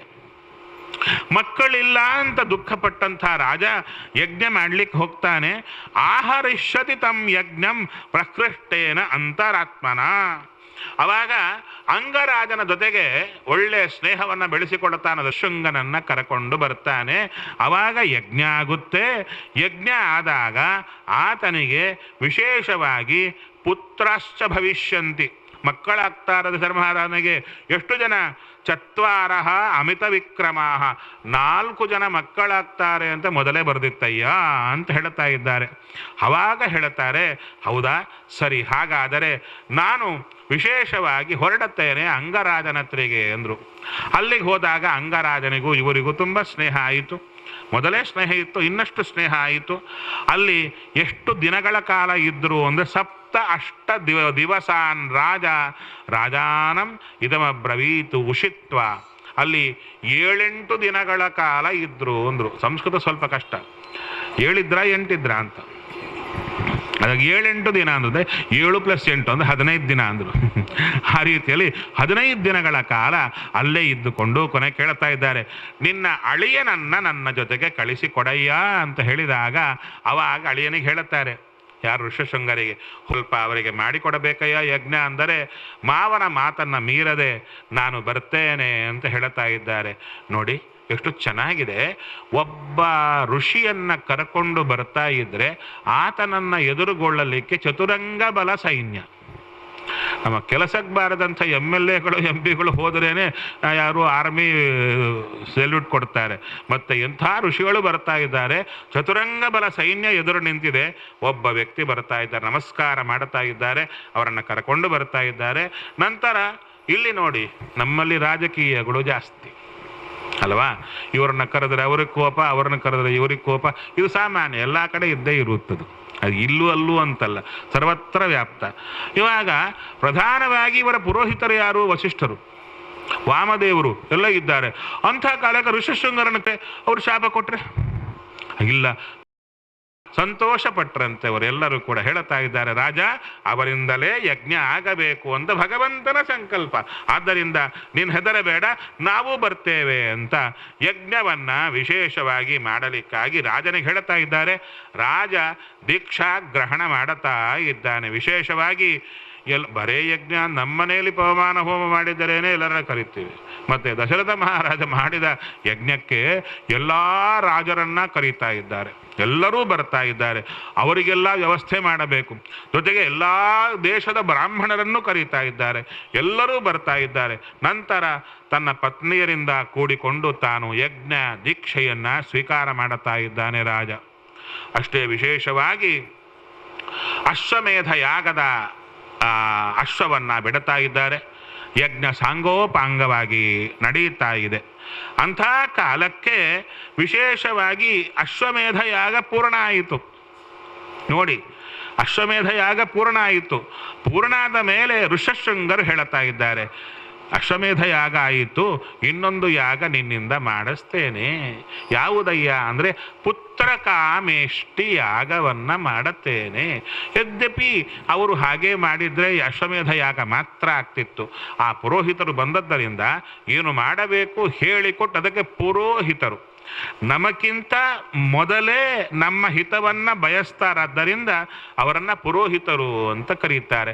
ಅದರಿಂದ ಅವರು ಹೇಳಿದರು ಪುತ್ರ ಕಾಮೇಷ್ಟಿ ಯಾಗವನ್ನ ಮಾಡಬೇಕು ಅಂತ. ಅದನ್ನೂ ವಿಶೇಷವಾಗಿ ಅಥರ್ವ ಶಿರಸಿ ಪ್ರೋಕ್ತೈ ಮಂತ್ರೈ ಸಿದ್ಧಾಂ ವಿಧಾನತಃ, ಅಥರ್ವ ಶಿರಸ್ಸು ಅಂತ ವಿಶೇಷವಾಗಿರತಕ್ಕಂಥ ಗ್ರಂಥ, ಆ ಗ್ರಂಥದಲ್ಲಿ ಹೇಳಿದ್ದಾರಯ್ಯ ಅಂತ ಅಥರ್ವ ವೇದ. ಆವಾಗ ವಿಶೇಷವಾಗಿ ಯಜ್ಞವನ್ನ ಮಾಡುತ್ತಾ ಇದ್ದಾರೆ. ಅದೇ ಹೊತ್ತಿನಲ್ಲಿ ಇಲ್ಲಿ ಯಜ್ಞ ನಡೀತಾ ಇದೆ. ಮೇಲಿನ ಪ್ಲೇಟ್ ಎಲ್ಲಿ ದೇವತೆಗಳಿರುವಂಥ ಸನ್ನಿಧಾನ, ಬ್ರಹ್ಮದೇವರ ಹತ್ರ ದೇವತೆಗಳೆಲ್ಲರೂ ಹೋಗ್ತಾ ಇದ್ದಾರೆ. ಅಯ್ಯ, ಈ ರಾವಣಾಸುರನ ಕಾಟ ಜಾಸ್ತಿ ಆಗಿದೆ. ಯಾಕೆ ಅಂತ ಹೇಳ್ತಾರೆ, ತ್ವಯಾ ತಸ್ಮೈ ವರೋದತ್ತಃ ಪ್ರೀತೇನ ಭಗವಾಂತದ. ಅವನು ತಪಸ್ಸು ಮಾಡಿದ್ದ, ನೀವೇ ವರ ಕೊಟ್ಟದ್ದು, ನಿಮ್ಮ ವರದಿಂದ ಅವನೆಲ್ಲರಿಗೂ ಕಾಟ ಕೊಡ್ತಾ ಇದ್ದಾನೆ. ಆದ ಕಾರಣ ಅವರನ್ನು ಸಂಹಾರ ಮಾಡುವಂತೆ ಆಗಬೇಕು ಅಂದಾಗ ಅವಾಗ ಹೇಳ್ತಾ ಇದ್ದಾರೆ, ಅವನು ನಾನು ಸಾಯಬಾರದು ಅಂತ ಕೇಳಿದ್ದ. ನಾನು ತಥೇತ್ಯುಕ್ತಂ ಚ ಮಯ, ನಾನು ಹಾಗೆ ಆಗಲಿ ಅಂತ ಹೇಳಿದೆ. ಅಲ್ಲಿ ಒಂದು ಚೂರು ವ್ಯವಸ್ಥೆ ಇದೆ. ಏನದು? ಅವನು ಯಾರಿಂದಲೂ ಸಾವು ಬರಬಾರದು ಅಂತ ಕೇಳಿಲ್ಲ. ಮನುಷ್ಯರನ್ನ ಬಿಟ್ಟು ಮಿಕ್ಕ ಯಾರಿಂದಾದರೂ ನನಗೆ ಸಾವು ಬರಬಾರದು ಅಂತ. ಯಾಕೆ ಈ ಮನುಷ್ಯರು ನನ್ನೇನು ಮಾಡ್ತಾರೆ ಅಂತ ಅವನ ತಲೆಯಲ್ಲಿತ್ತು. ಅದು ನಾನು ತಿಳ್ಕೊಂಡೇ ಅವನಿಗೆ ತಥಾಸ್ತು ಅಂತ ಹೇಳಿದ್ದೆ. ಈಗ ಮನುಷ್ಯ ರೂಪದಲ್ಲೇ ಭಗವಂತ ಬರ್ತಾನೆ ಅಂತ ಭಗವಂತನನ್ನು ಪ್ರಾರ್ಥನೆ ಮಾಡುತ್ತಾ ಇದ್ದಾರೆ. ಅವಾಗ ಭಗವಂತ ದರ್ಶನ ಕೊಡ್ತಾ ಇದ್ದಾನೆ, ಗರುಡ ವಾಹನನಾಗಿ ಬರ್ತಾ ಇದ್ದಾನೆ. ತ್ವಂ ಗತಿ ಪರಮಾದೇವ ಸರ್ವೇಶಾಂ ನ ಪರಂತಪ. ಹೇ ಸ್ವಾಮಿ, ನೀನೇ ನಮಗೆ ಗತಿಯಯ್ಯ, ನಮಗೆ ಅನುಗ್ರಹ ಮಾಡಬೇಕು ಅಂತ ಹೇಳಿದಾಗ, ಭಜಂ ತ್ಯಜತ ಭದ್ರಂ ವೋ ಹಿತಾರ್ಥಂ ಯುಧಿ ರಾವಣಂ ಸ್ವಪುತ್ರ ಪೌತ್ರಂ ಸಾಮಾತ್ಯಂ. ಅವನ ಪುತ್ರ ಪೌತ್ರ ಮಂತ್ರಿಗಳು ಎಲ್ಲ ಸಹಿತವಾಗಿ ಅವನನ್ನು ಕೊಂದು ಹಾಕಿ ಬಿಡುತ್ತೇನೆ, ನಾನು ವಿಶೇಷವಾಗಿ ಮನುಷ್ಯನಾಗಿ ಬರ್ತೇನೆ ಅಂತ ರಾಮಚಂದ್ರ ಹೇಳಿದ. ಆವಾಗ ಎಲ್ಲ ದೇವತೆಗಳು ಹೇಳ್ತಾ ಇದ್ದಾರೆ, ಬ್ರಹ್ಮದೇವರು ಆಜ್ಞೆ ಮಾಡುತ್ತಾ ಇದ್ದಾರೆ, ನೀವು ನಿಮ್ಮ ನಿಮ್ಮ ಅಂಶದಿಂದ ಬಂದವರನ್ನ ಎಲ್ಲ ಹುಟ್ಟು ಹಾಕಿ ಅಂತ ಹೇಳಿದರು. ಅಂದರೆ ಅವರೇ ಒಂದು ರೂಪದಿಂದ ಬಂದರು. ಎಲ್ಲಿ ವಾನರರಾಗಿ ಬಂದರು, ಕರಡಿಗಳಾಗಿ ಬಂದರು, ಎಲ್ಲ ಕುಲದಲ್ಲೂ ಹುಟ್ಟು ಬಂದರು. ರಾಮನ ಸೇವೆಗಾಗಿ ಬನ್ನಿ ಅಂತ ಹೇಳ್ತಾ ಇದ್ದಾರೆ. ಇಷ್ಟರೊಳಗೆ ಭಗವಂತನ ಆಜ್ಞೆಯಿಂದ ಯಜ್ಞದಿಂದ ವಿಶೇಷವಾಗಿ ಪ್ರಾಜಾಪತ್ಯ ಪುರುಷ ಬರ್ತಾ ಇದ್ದಾನೆ. ಪ್ರಾಜಾಪತ್ಯ ಪುರುಷ ಬಂದು ಪಾಯಸವನ್ನ ದಶರಥ ಮಹಾರಾಜನಿಗೆ ಸಮರ್ಪಣೆ ಮಾಡುತ್ತಾ ಇದ್ದಾನೆ. ದಶರಥ ಮಹಾರಾಜ ಬಹಳ ಸಂತೋಷಪಟ್ಟ. ಯಾಕೆ ಅಂದರೆ ಆ ಪಾಯಸವನ್ನು ಸ್ವೀಕಾರ ಮಾಡಿದರೆ ಮಕ್ಕಳೇ ಸಾಕ್ಷಾತ್ತಾಗಿ ಆಗ್ತಾರೆ. ಆ ಪಾಯಸವನ್ನು ತಂದ ತನ್ನ ಹೆಂಡತಿಯರಿಗೆ ಕೊಟ್ಟ ಕ್ರಮ ಬೇರೆ ಇದೆ ಅಂತ ಹೇಳುತ್ತಾರೆ. ಆ ಪಾಯಸವನ್ನು ಅರ್ಧ ಮಾಡಿದ, ಎರಡರ್ಧ ಮಾಡಿದ. ಒಂದು ಪೂರ್ಣ ಅರ್ಧ ಕೌಸಲ್ಯಗೆ ಕೊಟ್ಟ. ಇನ್ನು ಉಳಿದ ಅರ್ಧದಲ್ಲಿ ಎರಡರ್ಧ ಮಾಡಿದ, ಒಂದರ್ಧ ಸುಮಿತ್ರೆಗೆ ಕೊಟ್ಟ. ಇನ್ನು ಕಾಲು ಉಳಿದಿತ್ತು. ಆ ಕಾಲನ್ನು 2 ಭಾಗ ಮಾಡಿ ಒಂದು ಕೈಕೇಯಿಗೆ ಚೂರು ಕೊಟ್ಟು ತಿರುಗಾ ಸುಮಿತ್ರೆಗೆ ಕೊಟ್ಟ. ಯಾಕೆ ಹಾಗೆ ಮಾಡಿದ? ಒಂದೇ ಇದು ಭಗವಂತನ ಪ್ರೇರಣೆ, ಭಗವಂತನ ಇಚ್ಛಾ. ಯಾರ್ಯಾರಲ್ಲಿ ಹೇಗೆ ಹೇಗೆ ಬರಬೇಕೋ ಮೊದಲೇ ಎಲ್ಲ ಫಿಕ್ಸ್ ಆಗಿರುತ್ತೆ. ಆದ್ದರಿಂದ ಆ ರೀತಿಯನ್ನು ಮಾಡುತ್ತಾ ಇದ್ದಾರೆ. ವಿಶೇಷವಾಗಿ ಎಲ್ಲರೂ ಕೂಡ ತಾವು ಗರ್ಭವನ್ನು ಧಾರಣೆ ಮಾಡುತ್ತಾ ಇದ್ದಾರೆ. ಇಂಥ ವಿಶೇಷವಾಗಿ ಅದಕ್ಕೆ ಆಚಾರ್ಯರು ಇಲ್ಲಿ ಹೇಳ್ತಾರೆ ನಿರ್ಣಯದಲ್ಲಿ, ಅಭ್ಯವರ್ಧನ್ 4 ಜನ ಹುಡುಗರು ಬೆಳೆದರು ಅಂದರು. ಬೆಳೆದರು ಅಂತ ಹೇಳಿದಾಗ ಅಲ್ಲಿ ಯಾರು ಯಾರು ಬೆಳೆದರು ಅಂದ್ರೆ ಹೇಳ್ತಾರೆ, ಅಲ್ಲಿ ರಾಮ, ಲಕ್ಷ್ಮಣ, ಭರತ, ಶತ್ರುಘ್ನ ಅಂತ 4 ಜನ. ಆದರೆ ಆ 4 ಜನರಲ್ಲಿ ಭಗವಂತನ ಸನ್ನಿಧಾನವಿದೆ. ವಾಸುದೇವ, ಸಂಕರ್ಷಣ, ಪ್ರದ್ಯುಮ್ನ, ಅನಿರುದ್ಧ ಅಂತ. ಅದರಲ್ಲಿ ರಾಮ ಸಾಕ್ಷಾತ್ ವಾಸುದೇವ, ರಾಮನೇ ಸಾಕ್ಷಾತ್ ವಾಸುದೇವ. ನಂತರ ಲಕ್ಷ್ಮಣನಲ್ಲಿ ಸಂಕರ್ಷಣ, ನಂತರ ಭರತ ಶತ್ರುಘ್ನಲ್ಲಿ ಪ್ರದ್ಯುಮ್ನ ಮತ್ತು ಅನಿರುದ್ಧರು ನಿಂತಿದ್ದಾರೆ. ಅಂದರೆ ಭಗವಂತನ ವೀರ್ಯದಿಂದ ತುಂಬಿರತಕ್ಕಂಥ ಆ ವಿಶೇಷವಾದ ಸನ್ನಿಧಾನದಿಂದ ತುಂಬಿದ್ದಾರೆ. ಅದರಲ್ಲಿ ದೇವರ ವಿಷಯದಲ್ಲಿ ಹೇಳುತ್ತಾರೆ, ದೇವ ಬೆಳೆದ ಅಂದರೆ ಅರ್ಥ ಏನು? ಅಂದರೆ ಬೆಳವಣಿಗೆ ಇದ್ದಿಲ್ಲ, ಈಗ ಬೆಳೆದ ಅಂದರೆ ದೋಷ ಹೇಳಿದಂಗೆ ಆಗುತ್ತಲ್ಲ. ಇಲ್ಲ, ಬೆಳೆದಂತೆ ಕಂಡ. ಮೊದಲೇ ಬೆಳೆದಿದ್ದ, ಆತನ ಪೂರ್ಣನಾಗಿದ್ದಾನೆ, ಬೆಳೆದಂತೆ ಇರ್ತಾನೆ ಅಂದರು. ಸರಿ, ಚೆನ್ನಾಗಿ ವಿಶೇಷವಾಗಿ ಬೆಳೀತಾ ಇದ್ದಾರೆ, ಅಧ್ಯಯನಾದಿಗಳನ್ನು ಮಾಡುತ್ತಾ ಇದ್ದಾರೆ. ಗುರುಕುಲ ವಾಸವೂ ಆಯಿತವರಿಗೆ. ಅಲ್ಲಿಗೆ ಹೇಳುತ್ತಾ ಇದ್ದಾರೆ. ಇಲ್ಲೆಲ್ಲೂ ಕೂಡ ನೋಡಿ, 10 ಅವತಾರದಲ್ಲಿ ಜನಕ್ಕೆ ಹತ್ತಿರ ಬಂದದ್ದು 2 ಅವತಾರ, ರಾಮ, ಕೃಷ್ಣ. ಅದರಲ್ಲೂ ಕೂಡ ರಾಮ ಚೂರು ಡಿಗ್ನಿಫೈಡ್, ಸ್ವಲ್ಪ ದೂರದಲ್ಲೇ ಇದು ನಗ್ತಾನೆ, ಅದು ಹೆಚ್ಚು ನಗಲ್ಲ. ಕೃಷ್ಣ ಹಾಗಲ್ಲ, ಎಲ್ಲರ ಮೇಲೆ ತಲೆ ಮೇಲೆ ಕೈ ಹಾಕ್ತಾನೆ, ಹೊಡಿತಾನೆ, ಬಡಿತಾನೆ, ಎಲ್ಲರಲ್ಲಿ ಮಿಕ್ಸ್ ಆಗ್ತಾನೆ. ಅದಕ್ಕೆ ಈ ಭಾಗವತದಲ್ಲಿ ದಶಮಸ್ಕಂಧದಲ್ಲಿ ಕೃಷ್ಣನ ಚೇಷ್ಟೆಗಳನ್ನು ವಿಸ್ತಾರ ಮಾಡಿದಷ್ಟು ರಾಮಾಯಣದಲ್ಲಿ ಎಲ್ಲೂ ಕೂಡ ಯಾರೂ ಕೂಡ ರಾಮ ಚೇಷ್ಟೆ ಮಾಡಿದ ಅಂತ ಇಲ್ಲವೇ ಬರೆದಿಲ್ಲ. ಒಬ್ಬರು ಮಾತ್ರ ಒಂದು ಪದ ಬರೆದಿದ್ರು, ಏನು ಹಾಡು, ರಾಮ ಚೂರು ಹಠ ಮಾಡಿದ ಅಂಥೇಳಿ, ಚಂದ್ರ ಬೇಕು ಎಂದು ಹಠ ಮಾಡಿದ ಅಂತ ಹೇಳಿದರು. ಅದಕ್ಕೆ ಕನ್ನಡಿಯಲ್ಲಿ ಚಂದ್ರನನ್ನು ತೋರಿದ ಕೂಡಲೇ ಚಪ್ಪಾಳದಲ್ಲಿ ಸುಮ್ಮನಾದರಂತೆ, ಹೆಚ್ಚು ಗಲಾಟೆ ಮಾಡಲಿಲ್ಲ ರಾಮಚಂದ್ರ. ಚೆನ್ನಾಗಿ ಬೆಳೆದರು ಅಂದರು. ಬೆಳೆದಂಥ ಅದ್ಭುತವಾದ ವ್ಯಕ್ತಿಗಳ ಹತ್ರ ವಿಶ್ವಾಮಿತ್ರರು ಬರ್ತಾ ಇದ್ದಾರೆ. ಇಲ್ಲಿ ಒಂದು ವಿಷಯವನ್ನು ಹೇಳಿ ನಾನು ಮುಂದಕ್ಕೆ ಹೋಗ್ತೇನೆ. ರಾಮಾಯಣ ವರ್ಷ ಕೇಳ್ತಾ ಇದ್ದೀವಿ, ಹೌದಾ? ಪ್ರಾಯಶಃ ಬಾಯ್ಪಾಠವೂ ಆಗಿರುತ್ತೆ. ಯಾವ ಇದರಲ್ಲಿ ಯಾರ್ಯಾರು ಬರ್ತಾರೆ ಏನು ಅಂತ. ಸರಿ, ಕೇಳಿ ಹೋದವು, ಕೇಳಿ ಬಿಟ್ಟು ಅದು ಹೇಳ್ತೀವಲ್ಲ, ಕೇಳಿ ಬಿಟ್ಟು ಹೋದ್ವಿ ಅಂತ. ಕೇಳಿ ಬಿಟ್ಟು ಹೋಗಿದ್ದು ಆಯಿತು. ಆದರೆ ಹಿಡಿಯಬೇಕಾದ ರೀತಿ ಹೇಗೆ ಅಂದರೆ, ಇಲ್ಲಿ ಒಬ್ಬನೇ ರಾಮಚಂದ್ರ, ಅವನೊಬ್ಬನೇ ಎಲ್ಲರೊಳಗೆ ನಿಂತು ಆಡಿಸಿದ್ದು ರಾಮಾಯಣ. ಹೊರಗೊಬ್ಬ ರಾಮ, ಒಳಗೂ ಒಬ್ಬ ರಾಮ, ಅವನನ್ನೇ ಬಿಂಬಮೂರ್ತಿ ಅಂತ ಕರೀತಾರೆ. ಆ ರಾಮನೇ ಒಬ್ಬೊಬ್ಬರಲ್ಲಿ ನಿಂತು ಒಂದೊಂದು ಚೇಷ್ಟೆ ಮಾಡಿಸಿದ. ರಾವಣಾಸುರನಲ್ಲಿ ನಿಂತು ಮಾಡಿಸಿದ್ದು ಈ ರಾಮನೇ. ಆ ರಾವಣಾಸುರನಲ್ಲಿ, ರಾಕ್ಷಸರಲ್ಲಿ, ಆ ಮಾರೀಚನಲ್ಲಿ, ಎಲ್ಲರಲ್ಲಿ ನಿಂತು ನುಡಿಸಿದ್ದು ರಾವಣೇ. ಅದಕ್ಕೆ ಹೇಳುತ್ತಾರೆ, ಒಂದು ಕಡೆ ಬರುತ್ತೆ, ರಾವಣಾಸುರ ಬರ್ತಾನೆ ಮಾರೀಚನ ಹತ್ರಿಗೆ. ಮಾರೀಚ, ಹೋಗು, ಸೀತೆಯನ್ನು ಅಪಹಾರ ಮಾಡಿಕೊಂಡು ಬಾ ಅಂದರೆ ಅದಕ್ಕೆ ಸಹಕಾರ ಮಾಡು. ಅವಾಗಂತಾನವ, ಯಾಕೆ ಮಾಡಲಿ ನಾನು? ಅದಕ್ಕೆ ರಾವಣಾಸುರ ಹೇಳ್ತಾನೆ, ರಾಮ ತುಂಬ ಕೆಟ್ಟವ ಗೊತ್ತಾ? ಯಾಕೆ? ಅವರಪ್ಪನೇ ಹೊರಗೆ ಹಾಕಿದ್ದಾನೆ ಅವನನ್ನು. ಅದರಿಂದ ರಾಮ ಕೆಟ್ಟವ, ಅವನಿಗೆ ಕಾಟ ಕೊಡಬೇಕು ಅಂದಾಗ ಮಾರೀಚನ ಬಾಯಿಯಿಂದ ಬಂದಿರುವ ಒಳ್ಳೆ ಮಾತು, ರಾಮೋ ವಿಗ್ರಹವಾನ್ ಧರ್ಮ ಅಂತ ಬಂದ ಮಾತು ನಮ್ಮವರು ಹೇಳಿದ್ದಲ್ಲ, ಯಾರು? ಮಾರೀಚನ ಬಾಯಿಯಿಂದ ಬಂದಿದ್ದು. ರಾಮ ನಿನ್ನಂಥವನಲ್ಲ ರಾವಣ, ಅದ್ಭುತವಾದಂಥವ ಅಂತ ಮಾರೀಚ ಹೇಳಿದ. ಅದು ವಾಲ್ಮೀಕಿ ರಾಮಾಯಣದಲ್ಲಿ ಅದ್ಭುತವಾಗಿ ನಮಗೆ ಬರ್ತಾ ಬರುತ್ತೆ. ಸರಿ, ನಂತರ ದಶರಥ ರಾಜ ಹೇಳುತ್ತಾ ಇದ್ದಾನೆ, ಬ್ರೂಹಿ ಯತ್ ಪ್ರಾರ್ಥಿತಂ ತುಭ್ಯಂ ಕಾರ್ಯಂ ಆಗಮನಂ ಪ್ರತಿ. ಅಯ್ಯ, ನೀವು ಬಂದಿದ್ದೀರಾ, ನಿಮಗೇನು ಬೇಕು ಹೇಳಿ, ಎಲ್ಲವನ್ನ ಪೂರ್ಣ ಮಾಡುತ್ತೇನೆ. ನನ್ನ ರಾಮಚಂದ್ರ ಇದ್ದಾನಲ್ಲ, ಆ ರಾಮಚಂದ್ರನ ಮೇಲೆ ಆಣೆ ಇಟ್ಟು ಹೇಳ್ತಾ ಇದ್ದೇನೆ, ನಾನು ವಿಶೇಷವಾಗಿ ನಿಮ್ಮ ಕಾರ್ಯ ಮಾಡಿಕೊಡುತ್ತೇನೆ ಅಂತ. ಬಹಳ ಸಂತೋಷ ಆಯಿತು ವಿಶ್ವಾಮಿತ್ರರಿಗೆ. ಅದಕ್ಕೆ ಕೇಳುತ್ತಾ ಇದ್ದಾರೆ, ನನಗಿನ್ನೇನು ಬೇಡಯ್ಯ, ಇನ್ನೇನು ಸ್ವಪುತ್ರಂ ರಾಜಶಾರ್ದೂಲ ರಾಮಂ ಸತ್ಯಪರಾಕ್ರಮಂ ಕಾಕಪಕ್ಷಧರಂ ವೀರ ಜ್ಯೇಷ್ಠಂ ಮೇ ದಾತುಮರ್ಹಸಿ.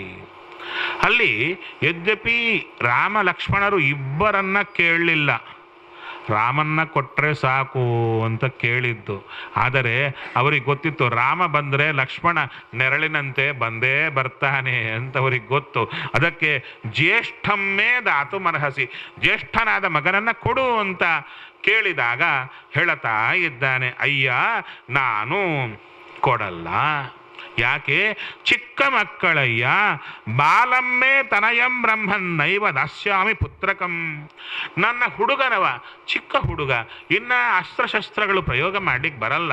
ಆ ದೈತ್ಯರು ನೋಡಿದರೆ ಏನು ಮಾಯಾ ಮೋಸವನ್ನ ಮಾಡುತ್ತಾರೆ. ಇಲ್ಲಿ ಮೋಸ ಎಂಬ ಶಬ್ದ ಯಾವುದಕ್ಕೆ ಬಳಸ್ತೀವಿ? ತುಂಬಾ ಮೋಸ ಆಯಿತು ಅಂತ ಮೋಸ ಬಳಸ್ತೀರಾ? ಮೋಸ ಅಂದರೆ ಯಾವ ಅರ್ಥದಲ್ಲಿ? ಚೀಟಿಂಗೇ ಅಲ್ವಾ? ಅಲ್ಲ, ನನಗೆ ಸ್ವಲ್ಪ ಈ ಶಬ್ದಗಳು ಇಲ್ಲಿ ಗೊತ್ತಿಲ್ಲ.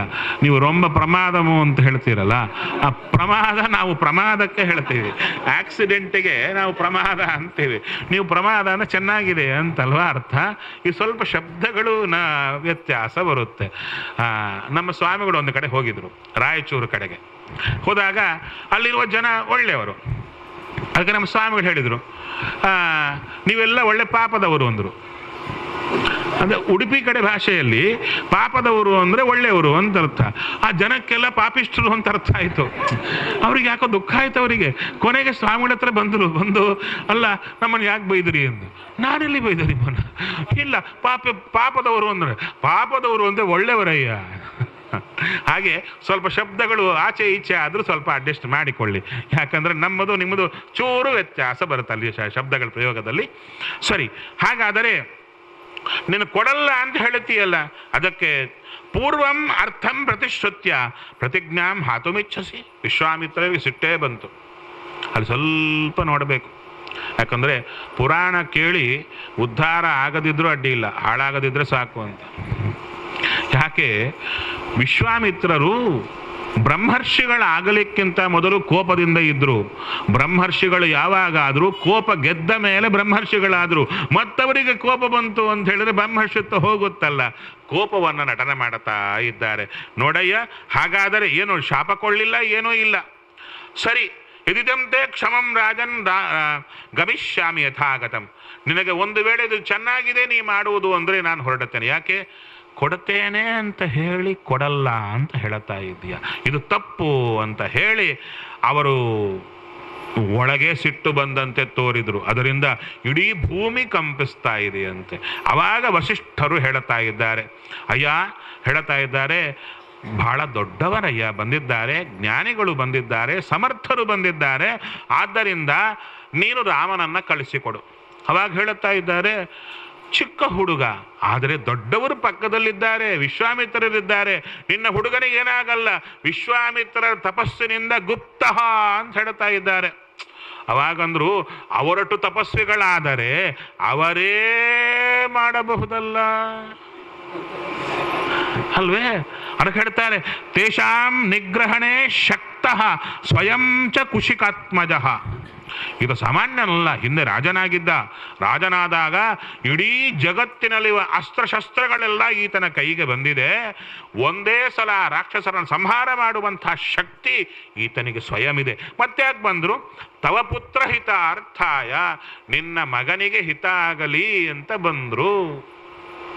ಅವಾಗೆ ಸಂಶಯ ಬರುತ್ತೆ, ಹಾಗಾದರೆ ಇವರಿಗೆ ಶಕ್ತಿ ಇತ್ತು, ರಾಮನನ್ನು ಸುಮ್ಮನೆ ಕರ್ಕೊಂಡು ಹೋದರು ಅಂದರೆ ರಾಮನನ್ನು ಇವರು ರಕ್ಷಣೆ ಮಾಡಿದರು ಅಂದ್ರೆ ಅಲ್ಲ, ರಾಮನ ಶಕ್ತಿ ಜಗತ್ತಿಗೆ ತೋರಬೇಕು ಅಂತ ರಾಮನ ಸೇವಾ ಮಾಡಲಿಕ್ಕೆ ಬಂದಿದ್ದಾರೆ. ಇಷ್ಟು ಎಲ್ಲ ಹೇಳಿದಾಗ ಅವಾಗ ರಾಜನಿಗೆ ಮನಸ್ಸಿಗೆ ಸಮಾಧಾನ ಆಗ್ತಾ ಇದೆ. ಸರಿ ನಾನು ಕಳಿಸಿಕೊಡ್ತೇನೆ ಅಂತ ಕಳಿಸಿಕೊಟ್ಟಾಗ ಸರಯೂ ತೀರಕ್ಕೆ ಬರ್ತಾ ಇದ್ದಾರೆ ಅವರು ಕರ್ಕೊಂಡು. ಇಲ್ಲಿ ಒಳ್ಳೆ ಸುಂದರ ಪ್ರಸಂಗಗಳಿವೆ. ನಿಮಗೆ ತೆಲುಗು ಬರುತ್ತಾ? ಬರಲ್ಲ. ಕೆಲವರಿಗೆ ಬರುತ್ತೆ. ನಿನ್ನೆ ಯಾರೋ ಮಾತಾಡಿದ್ರಪ್ಪ, ಅವರೆಲ್ಲ ಬರೀ ತೆಲುಗೇ ಮಾತಾಡ್ತಾ ಇದ್ರು. ಭಾಳ ಖುಷಿ ಆಯಿತು ನೋಡಿ. ಯಾಕಂದ್ರೆ ನಾನು ಆಂಧ್ರ ಕಡೆಯವ, ಕರ್ನೂಲ್, ಅದಕ್ಕೆ ತೆಲುಗು ಮೇಲೆ ಚೂರು ಪ್ರೇಮ. ಅದಕ್ಕೆ ಒಳ್ಳೆ ಪದಗಳಿವೆ. ತ್ಯಾಗರಾಜರು ಹೇಳ್ತಾರೆ, ಅಲ್ಲೂ ವಿಶ್ವಾಮಿತ್ರರು ಕರ್ಕೊಂಡು ಹೋಗೋ ಪ್ರಸಂಗ. ಹಿಂದೆ ರಾಮಚಂದ್ರ ಬರ್ತಾ ಇದೆ, ಮುಂದೆ ಹುಡುಗನ ಕರೆಸಬಾರ್ದು ನಾವು, ಮೊದಲು ದೊಡ್ಡವ್ರು ಹೋಗಬೇಕು, ಹಿಂದೆ ಮಕ್ಕಳನ್ನ ಕರ್ಕೊಂಡ್ಬರ್ಬೇಕು. ಅದು ಪರಿಪಾಟಿ. ಅದಕ್ಕೆ ಮುಂದೆ ಇವರು ಹೋಗ್ತಾ ಇದ್ದಾರೆ, ಹಿಂದೆ ರಾಮಚಂದ್ರ ಬರ್ತಾ ಇದ್ದಾನೆ. ಅವ್ರು ಅಂದುಕೊಂಡ್ರಂತೆ, ಅಲ್ಲ ಬಂದದ್ದೇ ಅವನು ನೋಡ್ಲಿಕ್ಕೆ ಇಲ್ಲ, ಡ್ರೈವರ್ ತರ ಮುಂದೆ ಹೋಗ್ತಾ ಇರಬೇಕು, ಇವ್ರು ಹಿಂದೆ ಬರ್ತಾ ಇರಬೇಕು. ಅಯ್ಯೋ ರಾಮ. ಅದಕ್ಕೆ ಚೂರು ಬೇಗ ನಡೆದ್ರಂತೆ ವಿಶ್ವಾಮಿತ್ರರು. ಇವ್ರು ಹುಡುಗರೆಲ್ಲ ಬರೋದೊಳಗೆ ಬೇಗ ನಡೆದು ಚೂರು ನಿಂತು ಹಿಂದೆ ತಿರುಗಿ ನೋಡ್ತಾ ಇದ್ದಾರಂತೆ. ಅದು ರಾಮಚಂದ್ರ ನೋಡಿದನಂತೆ. ಹೌದಾ ಪಾಪ, ಇವ್ರನ್ನ ನೋಡಬೇಕು ಅಂದಿದ್ದಾರೆ, ನಿಧಾನಕ್ಕೆ ಬರ್ತಾ ಇದ್ದ. ಅದಕ್ಕೆ ಹೇಳ್ತಾರೆ, ಆ ರಾಮನ ನೋಡಿದ ಕಾಲಕ್ಕೆ ಹೇಗಿತ್ತವರಿಗೆ? ಅಲಕಲಲ್ಲಲಾಡಗ ಗನಿ ಆರಾಣ್ಮುನಿ ಎಟ್ಟು ಪೊಂಗೇನು. ಆ ರಾಮಚಂದ್ರ ಬರುವಾಗ ಆ ರಾಮಚಂದ್ರನ ಹತ್ರ ತುಂಬ ಕಷ್ಟ ಎಲ್ಲರಿಗೂ ಆಯ್ತಂತೆ. ಏನು ಅಂದರೆ, ಅವನನ್ನು ಯಾರು ನೋಡಿದರೆ, ಯಾವ ಅವಯವವನ್ನು ನೋಡಿದರೆ ಅಲ್ಲೇ ಸ್ಟಕ್, ಮತ್ತೆ ಬೇರೆ ಕಡೆ ಹೋಗ್ಲಿಕ್ಕೆ ಅದೇ ನೋಡ್ತಾ ಇರಬೇಕು, ಹಾಗೇ ಇರ್ತಾರಂತೆ. ಅಂತಹದ್ದು ಆ ರಾಮಚಂದ್ರನ ಮುಂಗುರು ಕೂದಲು ಅಂದರೆ ಮೇಲೆ ಚೂರಿರುತ್ತೆ, ಅಂದರೆ ಕಟ್ ಮಾಡಿಕೊಂಡದ್ದಲ್ಲ. ನಮ್ಮವರು ಬೇಕು ಮುಖದ ಮೇಲೆ ಬೀಳಬೇಕು ಅಂತ ಕಟ್ ಮಾಡಿ ಕೊಡ್ತಾರೆ. ಅಲ್ಲ, ರಾಮಚಂದ್ರನ ಸಹಜವಾಗಿ ಬಂದಿರತಕ್ಕಂಥ ಕೂದಲು, ಆ ಕೂದಲು ಮುಖದ ಮೇಲೆ ಬಿದ್ದು ಚೂರು ಗಾಳಿಗೆ ಕದಲುತ್ತಾ ಇದ್ರೆ ಬಹಳ ಚೆನ್ನಾಗಿತ್ತಂತೆ ರಾಮಚಂದ್ರನ ಮುಖ. ಅದು ನೋಡ್ತಾ ಆನಂದ ಪಟ್ಟರಂತೆ. ಅಂಥ ರೀತಿಯಲ್ಲಿ ಕರ್ಕೊಂಡು ಬರ್ತಾ ಇದ್ದಾರೆ. ನಂತರ ರಾಮಚಂದ್ರನಿಗೆ ಒಳ್ಳೆ ವಿದ್ಯೆಗಳನ್ನು ಕೊಡ್ತಾ ಇದ್ದಾರೆ. ಬಲ ಮತ್ತು ಅತಿಬಲ ಅಂತ ಹೇಳ್ತಾ ಇದ್ದಾರೆ. ಮಂತ್ರಗ್ರಾಮಂ ಗೃಹಾಣತ್ವಂ ಬಲಾಂ ಅತಿಬಲಾಂ ತಥಾ. ಬಲ ಅತಿಬಲ ಅಂತ ಎರಡು. ಅದು ಏನು ಅಂತ ಹೇಳಿಲ್ಲ, ಹೆಸರು ಮಾತ್ರ ಹೇಳಿದ್ದಾರೆ. ಮತ್ತು ನಾವೆಲ್ಲಿ ತಗೊಂಡ್ಬಿಡ್ತೀವೋ ಅಂತ. ಅದರ ಪ್ರಭಾವ ಏನು? ನಶ್ರಮ, ಎಷ್ಟು ಕೆಲಸ ಮಾಡಿದರೂ ಶ್ರಮ ಆಗಲ್ಲ. ಇನ್ನು ನ ಜ್ವರ, ಯಾವ ರೋಗ ಜ್ವರ ಬರೋದೇ ಇಲ್ಲ. ಇನ್ನು ನ ರೂಪಸ್ಯ ವಿಪರ್ಯಯ, ಎಷ್ಟೇ ಕಾಲ ಆದರೂ ಆ ವಿದ್ಯೆಗಳನ್ನು ಧಾರಣೆ ಮಾಡಿದರೆ ರೂಪದಲ್ಲಿ ವಿಕಾರ ಆಗಲ್ಲ. ಅಷ್ಟೇ ಅಲ್ಲ, ನಚ ಸುಪ್ತಂ ಪ್ರಮತ್ತಂ ವಾ ದರ್ಶಯಿಷ್ಯಂತಿ ನೈರತಾಹ. ಅಷ್ಟೇ ಅಲ್ಲ, ಮಲಗಿದ್ರು ಎದ್ದಿದ್ರು ಏನಾಗಿದ್ರು ನಿನ್ನನ್ನು ಮುಟ್ಲಿಕ್ಕೆ ರಾಕ್ಷಸರಿಗೆ ಆಗಲ್ಲ. ಅಂಥ ವಿದ್ಯೆಗಳನ್ನು ಕೊಡ್ತೇನೆ ಅಂತ ಕೊಟ್ಟಾಗ ರಾಮಚಂದ್ರ ಸ್ವೀಕಾರ ಮಾಡಿದ. ಆವಾಗ ಮತ್ತು ಸಂಶಯ, ರಾಮನಿಗೆ ವಿದ್ಯೆಗಳು ಬೇಕೇ? ಅದಕ್ಕೆ ಆಚಾರ್ಯರು ಉತ್ತರ ಕೊಡುತ್ತಾರೆ, ರಾಮನಿಗೆ ವಿದ್ಯೆಗಳು ಬೇಕಿಲ್ಲ, ವಿಶ್ವಾಮಿತ್ರರು ಅಷ್ಟು ಕಾಲ ವಿದ್ಯೆಗಳನ್ನು ಇಟ್ಟುಕೊಂಡಿದ್ರು, ಅದನ್ನ ರಾಮನಿಗೆ ಒಪ್ಪಿಸಿದರು ಅಂತ. ಯಾಕೆ? ಆ ವಿದ್ಯಾ ಆದ ಮೇಲೆ ಬಲ ಅತಿಬಲ ಎಂಬ ವಿದ್ಯೆಗಳೇನಿವೆಯಲ್ಲ, ಅದರೊಳಗಿದ್ದು ಅವರನ್ನು ರಕ್ಷಣೆ ಮಾಡಿದ್ದೆ ರಾಮಚಂದ್ರ. ಆದ್ದರಿಂದ ಆತ ಕೊಟ್ಟ ವಿದ್ಯೆಯನ್ನ ಭಗವಂತನಿಗೆ ಅರ್ಪಣೆ ಮಾಡಿದರು. ಅದಕ್ಕೆ ಕೆರೆಯ ನೀರನ್ನು ಕೆರೆಗೆ ಚೆಲ್ಲಿ ವರವ ಪಡೆದವರಂತೆ ಕಾಣಿರು. ನಂತರ ವಿಶೇಷವಾಗಿ ಬರ್ತಾ ಇದ್ದಾರೆ. ಎಲ್ಲಿಗೆ ಅಂದರೆ ಸರಯೂ ಗಂಗಾ ಸಂಗಮಕ್ಕೆ ಬರ್ತಾ ಇದ್ದಾರೆ ರಾಮ ಲಕ್ಷ್ಮಣರಿಂದ ಕೂಡಿಕೊಂಡು. ಅಲ್ಲಿ ವಿಶೇಷವಾದ ಪುಣ್ಯಾಶ್ರಮ ಅಂತ ಒಂದು ಆಶ್ರಮ ಬರ್ತಾ ಇದೆ. ಇಲ್ಲೆಲ್ಲ ಕಡೆ ನೋಡಬೇಕು, ರಾಮಚಂದ್ರ ಚಿಕ್ಕ ಹುಡುಗ, ಇವರು ದೊಡ್ಡವರು. ಚಿಕ್ಕ ಹುಡುಗರಿಗೆ ಯಾವುದರಲ್ಲಿ ಪ್ರೀತಿ ಇರುತ್ತೆ? ಕಥೆಗಳಲ್ಲಿ ಪ್ರೀತಿ ಇರುತ್ತೆ. ಅದಕ್ಕೆ ರಾಮಚಂದ್ರ ಏನೂ ಗೊತ್ತಿಲ್ಲದವಂತೆ ಪ್ರಶ್ನೆಗಳು ಮಾಡಬೇಕು, ರಾಮನಿಗೆ ಕಥೆಗಳನ್ನು ಹೇಳಬೇಕು. ಇದು ಅವರು ಮಾಡಿದ್ದು. ಏನು ಚೆನ್ನಾಗಿದೆ! ಇವನು ಸರ್ವಜ್ಞ, ಈ ಜಗತ್ತಿಗೆ ಗುರು ಈತ. ಚಿಕ್ಕ ಹುಡುಗನಂತೆ ನಟನೆ ಮಾಡ್ತಾ ಇದ್ದಾನೆ, ಏನೂ ಗೊತ್ತಿಲ್ಲದವರಂತೆ ಕೇಳ್ತಾನೆ. ಅದಕ್ಕೆ ಅವರು ಹೇಳೋ ಕಾಲಕ್ಕೆ ಎಚ್ಚರದಿಂದ ಹೇಳ್ತಾ ಇದ್ದಾರೆ. ಇವನಿಗೆಲ್ಲ ಗೊತ್ತು ಅಂತ ತಿಳ್ಕೊಂಡು ಮತ್ತು ಹೇಳ್ತಾ ಇದ್ದಾರೆ. ಅಲ್ಲಿ ಹೇಳ್ತಾ ಇದ್ದಾರೆ ಪುಣ್ಯಾಶ್ರಮ ಅಂತ ಬಂದಿದೆ. ಅಲ್ಲಿ ಪುಣ್ಯಾಶ್ರಮದಲ್ಲಿ ಬಂದಾಗ ಕೇಳ್ತಾ ಇದ್ದಾರೆ, ತುಂಬ ಚೆನ್ನಾಗಿದೆ, ಇಲ್ಲಿ ಯಾರಿದ್ರು ಅಂತ ಕೇಳಿದಾಗ ಪುಣ್ಯ ಜನರು ಅಂತ ಮಹಾನುಭಾವರಿದ್ರಯ್ಯ, ಋಷಿಗಳು. ಅವರು ವಿಶೇಷವಾಗಿ ಬಹುವರ್ಷ ಸಹಸ್ರಾಣಿ ತಪ್ಯತಾಂ ಪರಮಂ ತಪಃ, ವಿಶೇಷವಾಗಿ ಅನೇಕ ಸಾವಿರ ವರ್ಷಗಳ ಕಾಲ ತಪಸ್ಸನ್ನು ಮಾಡಿದರಿಲ್ಲಿ ಅಂತ ಚೆನ್ನಾಗಿ ತಿಳಿಸಿಕೊಡ್ತಾ ಇದ್ದಾರೆ. ಅಲ್ಲಿ ಈ ಪುಣ್ಯ ಜನಾಶ್ರಮದಲ್ಲಿ ಏನು ಕಥಾ ನಡೆಯಿತು ಅಂತ ಹೇಳ್ತಾರೆ. ರುದ್ರದೇವರ ಮೇಲೆ ಬಾಣಪ್ರಯೋಗ ಮಾಡಿದ್ರು. ಯಾರು? ಮನ್ಮಥ. ಮನ್ಮಥನನ್ನು ಸುಟ್ಟು ಹಾಕಿದರು. ಎಲ್ಲಿ ಆದರೆ ಮನ್ಮಥ ಶರೀರವನ್ನು ತ್ಯಾಗ ಮಾಡಿದ್ದ ಅದೇ ಪುಣ್ಯ ಜನಾಶ್ರಮ ಅಂತ ಅಲ್ಲಿ ರಾಮಚಂದ್ರ ಇವರು ಸ್ವಲ್ಪ ಕಾಲ ಅಲ್ಲಿ ಕಥಾಭಿಹಿ ಅಭಿರಾಮಾಭಿಹಿ, ಅಭಿರಾಮವು ನೃಪಾತ್ಮಜೋ, ವಿಶೇಷವಾಗಿ ಒಳ್ಳೆ ಒಳ್ಳೆ ಕಥೆಗಳು ಹೇಳ್ತಾ ಇದ್ರೆ ಕೂತ್ಕೊಂಡು ಕೇಳ್ತಾ ಕೂತಿದ್ದಾರಂತೆ, ಕೈ ಇಟ್ಕೊಂಡು ಚೆನ್ನಾಗಿ ಕೇಳ್ತಾ ಇದ್ದಾರೆ ಇಬ್ಬರು. ಅವರಿಬ್ಬರಿಗೂ ಕಥೆಗಳನ್ನು ಹೇಳಿ ನಂತರ ಅಲ್ಲಿಂದ ವಿಶೇಷವಾಗಿ ಸರಯೂ ಸಾಗರ ಸಂಗಮದ ಹತ್ತಿರ ಬರ್ತಾ ಇದ್ದಾರೆ. ಬರುವ ಕಾಲಕ್ಕೆ ತುಂಬ ಶಬ್ದ ಆಗ್ತಾ ಇದೆ, ಸಂಗಮದ ಧ್ವನಿ. ರಾಮಚಂದ್ರ ಕೇಳುತ್ತಾನೆ, ಅಯ್ಯ ಇಕಿಮಯಂ ತುಮುಲೋ ಧ್ವನಿ, ಇಂಥ ಒಂದು ಶಬ್ದ ಬರ್ತಾ ಇದೆಯಲ್ಲ, ಏನಿದು ಅಂತ ರಾಮಚಂದ್ರ ಕೇಳಿದರೆ ಅವಾಗ ಹೇಳ್ತಾ ಇದ್ದಾರೆ, ಗಂಗಾ ಸರಯೂ ಸಂಗಮ ಅದ್ಭುತವಾದ ಪ್ರದೇಶ, ನಾವು ಪಿಕ್ನಿಕ್ ಥರ ಹೋಗಿ ನೋಡ್ಕೊಂಡು ಬರ್ತೀವಿ. ಅದಕ್ಕೆ ಹೇಳ್ತಾರೆ, ಅಲ್ಲಿ ದೇವತೆಗಳ ಸನ್ನಿಧಾನ ಇದೆ ರಾಮಚಂದ್ರ, ನಮಸ್ಕಾರ ಮಾಡು ಅಂತ ಹೇಳಿದಾಗ ರಾಮಚಂದ್ರ ವಿಶೇಷವಾಗಿ ನಮಸ್ಕಾರವನ್ನು ಮಾಡುತ್ತಾ ಇದ್ದಾನೆ. ಅದಕ್ಕೆ ಹೇ ರಾಮ ಪ್ರಣಾಮಂ ನಿಯತ ಕುರು, ನಿಯತವಾಗಿ ಪ್ರಣಾಮವನ್ನು ಮಾಡು ಅಂತ ಹೇಳಿದಾಗ ಅಣ್ಣ ತಮ್ಮಂದ್ರು ಇಬ್ಬರೂ ಸೇರಿಕೊಂಡು ಆ ಸರಯೂ ಸಾಗರ ಸಂಗಮದ ಹತ್ರ ನಮಸ್ಕಾರವನ್ನು ಮಾಡಿ ನಂತರ ಅಲ್ಲಿಂದ ವಿಶೇಷವಾಗಿ ಮಲದ ಕರುಷ ಅಂತ ವನಗಳು ಅಲ್ಲಿಗೆ ಬರ್ತಾ ಇದ್ದಾರೆ. ಹೊಸ ಹೊಸ ಶಬ್ದಗಳು ಅಲ್ವಾ. ಅದಕ್ಕೆ ವಾಲ್ಮೀಕಿ ರಾಮಾಯಣಕ್ಕೆ ಬಂದರೆ ವಿಸ್ತಾರ. ಅದು ಯಾಕೆ ನಮ್ಮ ಆಚಾರ್ಯ ಸ್ವಲ್ಪ ಮಾಡಿದ್ರಲ್ವಾ ಅಂದರೆ, ಇಲ್ಲ, ವಾಲ್ಮೀಕಿ ರಾಮಾಯಣ ಓದಬೇಕು ಪೂರ್ಣವಾಗಿ, ಸಂಶಯಗಳು ಬರಬೇಕು, ಬಂದಾಗ ಆಚಾರ್ಯರು ನಿರ್ಣಯ ಕೊಡಬೇಕು. ನಿರ್ಣಯ ಪ್ರಧಾನವಾಗಿ ಹೊರಟದ್ದು. ಇನ್ನು ಅದು ವರ್ಣನೆ ಎಲ್ಲ ಅಲ್ಲೇ ನೋಡಿಕೊಳ್ಳಿ ಅಂತ ಹೇಳಿದರು. ಯಾಕೆ ಬ್ರಹ್ಮದೇವರು ಬರೆಸಿದ ಕಥಾ ಆ ವರ್ಣನೆ ಎಲ್ಲ ಹಾಗೇ ಇದೆ, ನಾನು ಮೇಯ್ನ್ ಪಾಯಿಂಟ್ ಟಚ್ ಮಾಡ್ತೇನೆ ಅಂತ ಆಚಾರ್ಯರು ಸಂಗ್ರಹ ಮಾಡಿಬಿಟ್ರು. ಅದರಿಂದ ನಾವು ಅದನ್ನು ಹಿಡ್ಕೊಂಡು ಇದನ್ನು ಬಿಡಬಾರ್ದು. ಇದು ವಿಶೇಷವಾದ ಕಥಾ. ಸರಿ, ನಂತರ ಆ ಮಲದ ಕರುಷ ಅಂತ ಆ ಆಶ್ರಮಕ್ಕೆ ಬಂದಾಗ ಅಲ್ಲಿ ಕೇಳುತ್ತಾ ಇದ್ದಾನೆ ರಾಮಚಂದ್ರ, ಇದೇನು ಆಶ್ರಮ, ಯಾರು ಇಲ್ಲಲ್ಲ ಅಂದರೆ, ಅಲ್ಲಯ್ಯ ಹಿಂದೆ ವೃತ್ರಾಸುರನ ಸಂಹಾರ ಮಾಡಿದ ಯಾರು? ಇಂದ್ರ. ಅದಕ್ಕೆ ಆತನಿಗೆ ಮೈಯೆಲ್ಲ ಮಲ, ಪಾಪದ ಮಲ ಬಂತು ಅಂದರು. ಪಾಪದ ಮಲ ಬಂದಾಗ ಅವಾಗ ಎಲ್ಲ ಋಷಿಗಳು ಸೇರಿ ಯಜ್ಞವನ್ನು ಮಾಡಿ ಇಂದ್ರದೇವರಿಗೆ ಅಭಿಷೇಕವನ್ನು ಮಾಡಿದರು. ಅವರ ಮಲವೆಲ್ಲ ಹೋಯಿತಂತೆ. ಅಲ್ಲಿ ಹೇಳ್ತಾ ಇದ್ದಾರೆ ವಿಶೇಷವಾಗಿ ಶರೀರಜಂ ಮಹೇಂದ್ರಸ್ಯ ಮಲಂ ಭೂತ್ವ, ವಿಶೇಷವಾಗಿ ಆ ಮಲವನ್ನು ಚೆನ್ನಾಗಿ ತೆಗೆದುಬಿಟ್ರಂತೆ. ಎಲ್ಲಾದರೆ ಮಲ ಹೋಯಿತು. ಕರುಷ ಅಂತ ಹೇಳಿದರೆ ಅವರಿಗೆ ಕಾರ್ಶ್ಯ ಅಂದ್ರೇನು, ವಿಶೇಷವಾಗಿ ಸಣ್ಣಕ್ಕಾಕಿದ್ರು, ಅದಕ್ಕೆ ಕಾರಣವಾಗಿರ್ತಕ್ಕಂಥ ಒಂದು ರಜ ಅವೆಲ್ಲವೂ ಬಿದ್ದು ಹೋಯಿತು. ಆ ಭೂಮಿ ಧಾರಣೆ ಮಾಡಿತು, ಆ ಮಲವನ್ನೆಲ್ಲ ಧಾರಣೆ ಮಾಡಿತು. ಅದಕ್ಕೆ ಇಂದ್ರದೇವರು ವಿಶೇಷವಾಗಿ ಹೇಳಿದ್ರಂತೆ, ಹೌದಾ, ಹಾಗಾದರೆ ಈ ಭೂಮಿ ಚೆನ್ನಾಗಿ ಸಿದ್ಧಿಯಾಗಲಿ, ಒಳ್ಳೆ ಇಲ್ಲಿ ಜನಪದ ಇರಲಿ ಅಂತ ಆಶೀರ್ವಾದ ಮಾಡಿದರು. ಅದಕ್ಕೆ ಮುನಿಗಳೆಲ್ಲ ವಾಸ ಮಾಡಿದರು. ಅದಕ್ಕೆ ಮಲದ ಕರುಷ ಅಂತ, ಇಂದ್ರನ ಮಲವನ್ನು ಧಾರಣೆ ಮಾಡಿದ್ದು ಕರುಷವನ್ನು ಧಾರಣೆ ಮಾಡಿದ್ದ ಕರುಷ ಅಂತ ಬಂತು. ಸರಿ, ಚೆನ್ನಾಗಿತ್ತು.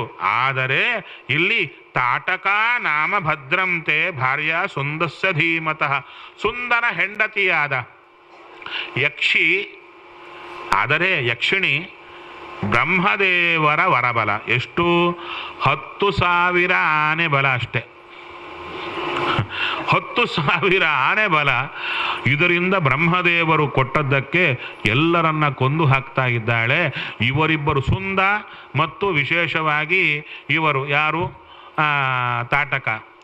ಇವರಿಬ್ಬರ ಮಗನೇ ಮಾರೀಚ. ಈ ಮಾರೀಚನೇ ವಿಶೇಷವಾದ ಬಲದಿಂದ ಕೂಡಿಕೊಂಡು ಎಲ್ಲರಿಗೂ ತೊಂದರೆ ಕೊಡ್ತಾ ಇದ್ದಾನೆ. ಈ ರೀತಿಯಾಗಿ ಮಾರೀಚಂ ನಾಮ ದುರ್ಧರ್ಷಂ ಯಶಾಪಾತ್ ರಾಕ್ಷಸೋಭವತ್, ಅವನು ಯಕ್ಷನೇ ಆಗಿದ್ದ. ಯಾರು? ಮಾರೀಚ.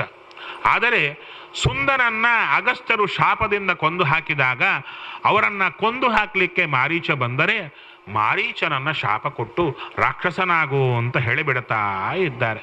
ಇಷ್ಟು ಹೇಳಿ ಎಲ್ಲರಿಗೂ ತೊಂದರೆ ಕೊಡ್ತಾ ಇದ್ದಾಳೆ ಈ ತಾಟಕೆ. ರಾಮಚಂದ್ರ, ಈ ತಾಟಕಿಯನ್ನು ಸಂಹಾರ ಮಾಡು ಅಂತ ಕೇಳ್ತಾ ಇದ್ದಾರೆ. ಆವಾಗ ರಾಮಚಂದ್ರ ತಲೆಯಲ್ಲಿ ಏನಾದರೂ ಇದೆಯಾ ಅಂತ, ರಾಮನಿಗೇನು ಇಲ್ಲ, ನಮ್ಮ ತಲೆಯಲ್ಲಿ ಬರುತ್ತೆ. ಏನು ಬರುತ್ತೆ? ಹೆಂಗಸರನ್ನು ಕೊಲ್ಲಬಹುದೇ?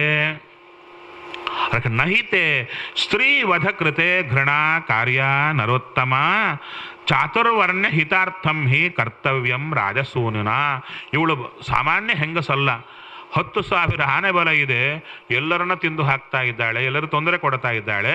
ಆದ್ದರಿಂದ ರಾಜನ ಮಗನಾದವನು ಇವಳನ್ನು ಸಂಹಾರ ಮಾಡಲೇಬೇಕು, ನಿನಗೆ ಪಾಪವೇ ಬರಲ್ಲ ರಾಮಚಂದ್ರ ಅಂತ ಹೇಳ್ತಾ ಇದ್ದಾರೆ. ಅಂತಹ ಕಾಲಕ್ಕೆ ರಾಮಚಂದ್ರ ಹೇಳ್ತಾ ಇದ್ದಾನೆ, ನಾನು ಇವಳನ್ನು ಸಂಹಾರ ಮಾಡುತ್ತೇನೆ. ಏನು ಮಾಡಬೇಕು? ಆವಾಗ ವಿಶೇಷವಾಗಿ ತನ್ನ ಧನುಸ್ಸನ್ನು ಅಂದರೆ ಅದರ ಹಗ್ಗ, ಆ ಹಗ್ಗವನ್ನು ಸೆಳೆದು ಬಿಡ್ತಾ ಇದ್ದಾನೆ. ನಾವು ಬಿಡೋಣ, ಹಗ್ಗ ಇಲ್ಲೇ ಬಿದ್ದಿರುತ್ತೆ. ಆ ಬಾಣಕ್ಕೆ ಬಿಲ್ಲಿಗೆ ಕಟ್ಟಿದ ಹಗ್ಗವನ್ನು ಸೆಳೆದರೆ ಶಬ್ದ ಎಷ್ಟು ಬಂತು ಅಂದರೆ ಅದನ್ನು ತಡೆಯಲಾರದೆ ಅವಳು ಓಡಿ ಬರ್ತಾ ಇದ್ದಾರೆ. ಯಾರೋ ಬಂದಿದ್ದಾರೆ ಅಂತ ಇವರ ಮೇಲೆ ಶಿಲಾವರ್ಷ, ಧೂಳಿಯ ವರ್ಷ ಎಲ್ಲವನ್ನ ಸುರಿಸ್ತಾ ಇದ್ದಾಳೆ. ಮಾಯಗಳಿಂದ ಯುದ್ಧ ಮಾಡಲಿಕ್ಕೆ ಬಂದಾಗ ರಾಮಚಂದ್ರ ಅವಳನ್ನು ಮೆಲ್ಲಕ್ಕೆ ಹೊಡಿತಾ ಇದ್ದ. ಅಷ್ಟಾದ್ರೂ ಮೆಲ್ಲಕ್ಕೆ ಹೊಡಿತಾ ಇದ್ದ. ಅಂದರೆ ಅವಾಗ ವಿಶ್ವಾಮಿತ್ರ ನೋಡ್ತಾ ಇದ್ದಾರೆ, ಅಲಂತೆ ಘೃಣಯ ರಾಮ ಪಾಪೈಷ ದುಷ್ಟಚಾರಿಣಿ. ರಾಮಚಂದ್ರ, ನಿನ್ನ ಕರುಣೆ ಸಾಕಯ್ಯ, ಸ್ವಲ್ಪ ಜೋರಾಗಿ ಹೊಡಿ. ಅದಕ್ಕೆ ರಾಮಚಂದ್ರ, ಏನಾದರೂ ಒಳ್ಳೇದಪ್ಪ ಹೊಡಿ ಅಂತ ಹೇಳಿದ್ರು, ಹೊಡೆದು ಬಿಟ್ಟ ಮೇಲೆ ಸ್ವಲ್ಪ ಮೆಲ್ಲಕ್ಕೆ ಹೊಡಿಬೇಕಾಗಿತ್ತು ಅಂದರೆ ಅದಕ್ಕೆ ಮೊದಲೇ ಎಲ್ಲ ಮಾಡ್ತಾ ಇದ್ದಾನೆ. ಮೆಲ್ಲಕ್ಕೆ ಹೊಡಿಲ್ಲ, ಸರಿ ಆಯಿತು ಅಂತ ಹೊಡೆದ. ಅಂದರೆ ಅವರಲ್ಲಿ ನಿಂತು ಶಾಸ್ತ್ರವನ್ನು ಹೇಳಿಸಿದ್ದು ತಾನೇ, ಶಾಸ್ತ್ರವನ್ನು ಪರಿರಕ್ಷಣೆ ಮಾಡಿದ್ದು ತಾನೇ. ಆ ರೀತಿಯಾಗಿ ರಾಮಚಂದ್ರ ಅವಳನ್ನು ಸಂಹಾರ ಮಾಡುತ್ತಾ ಇದ್ದಾರೆ.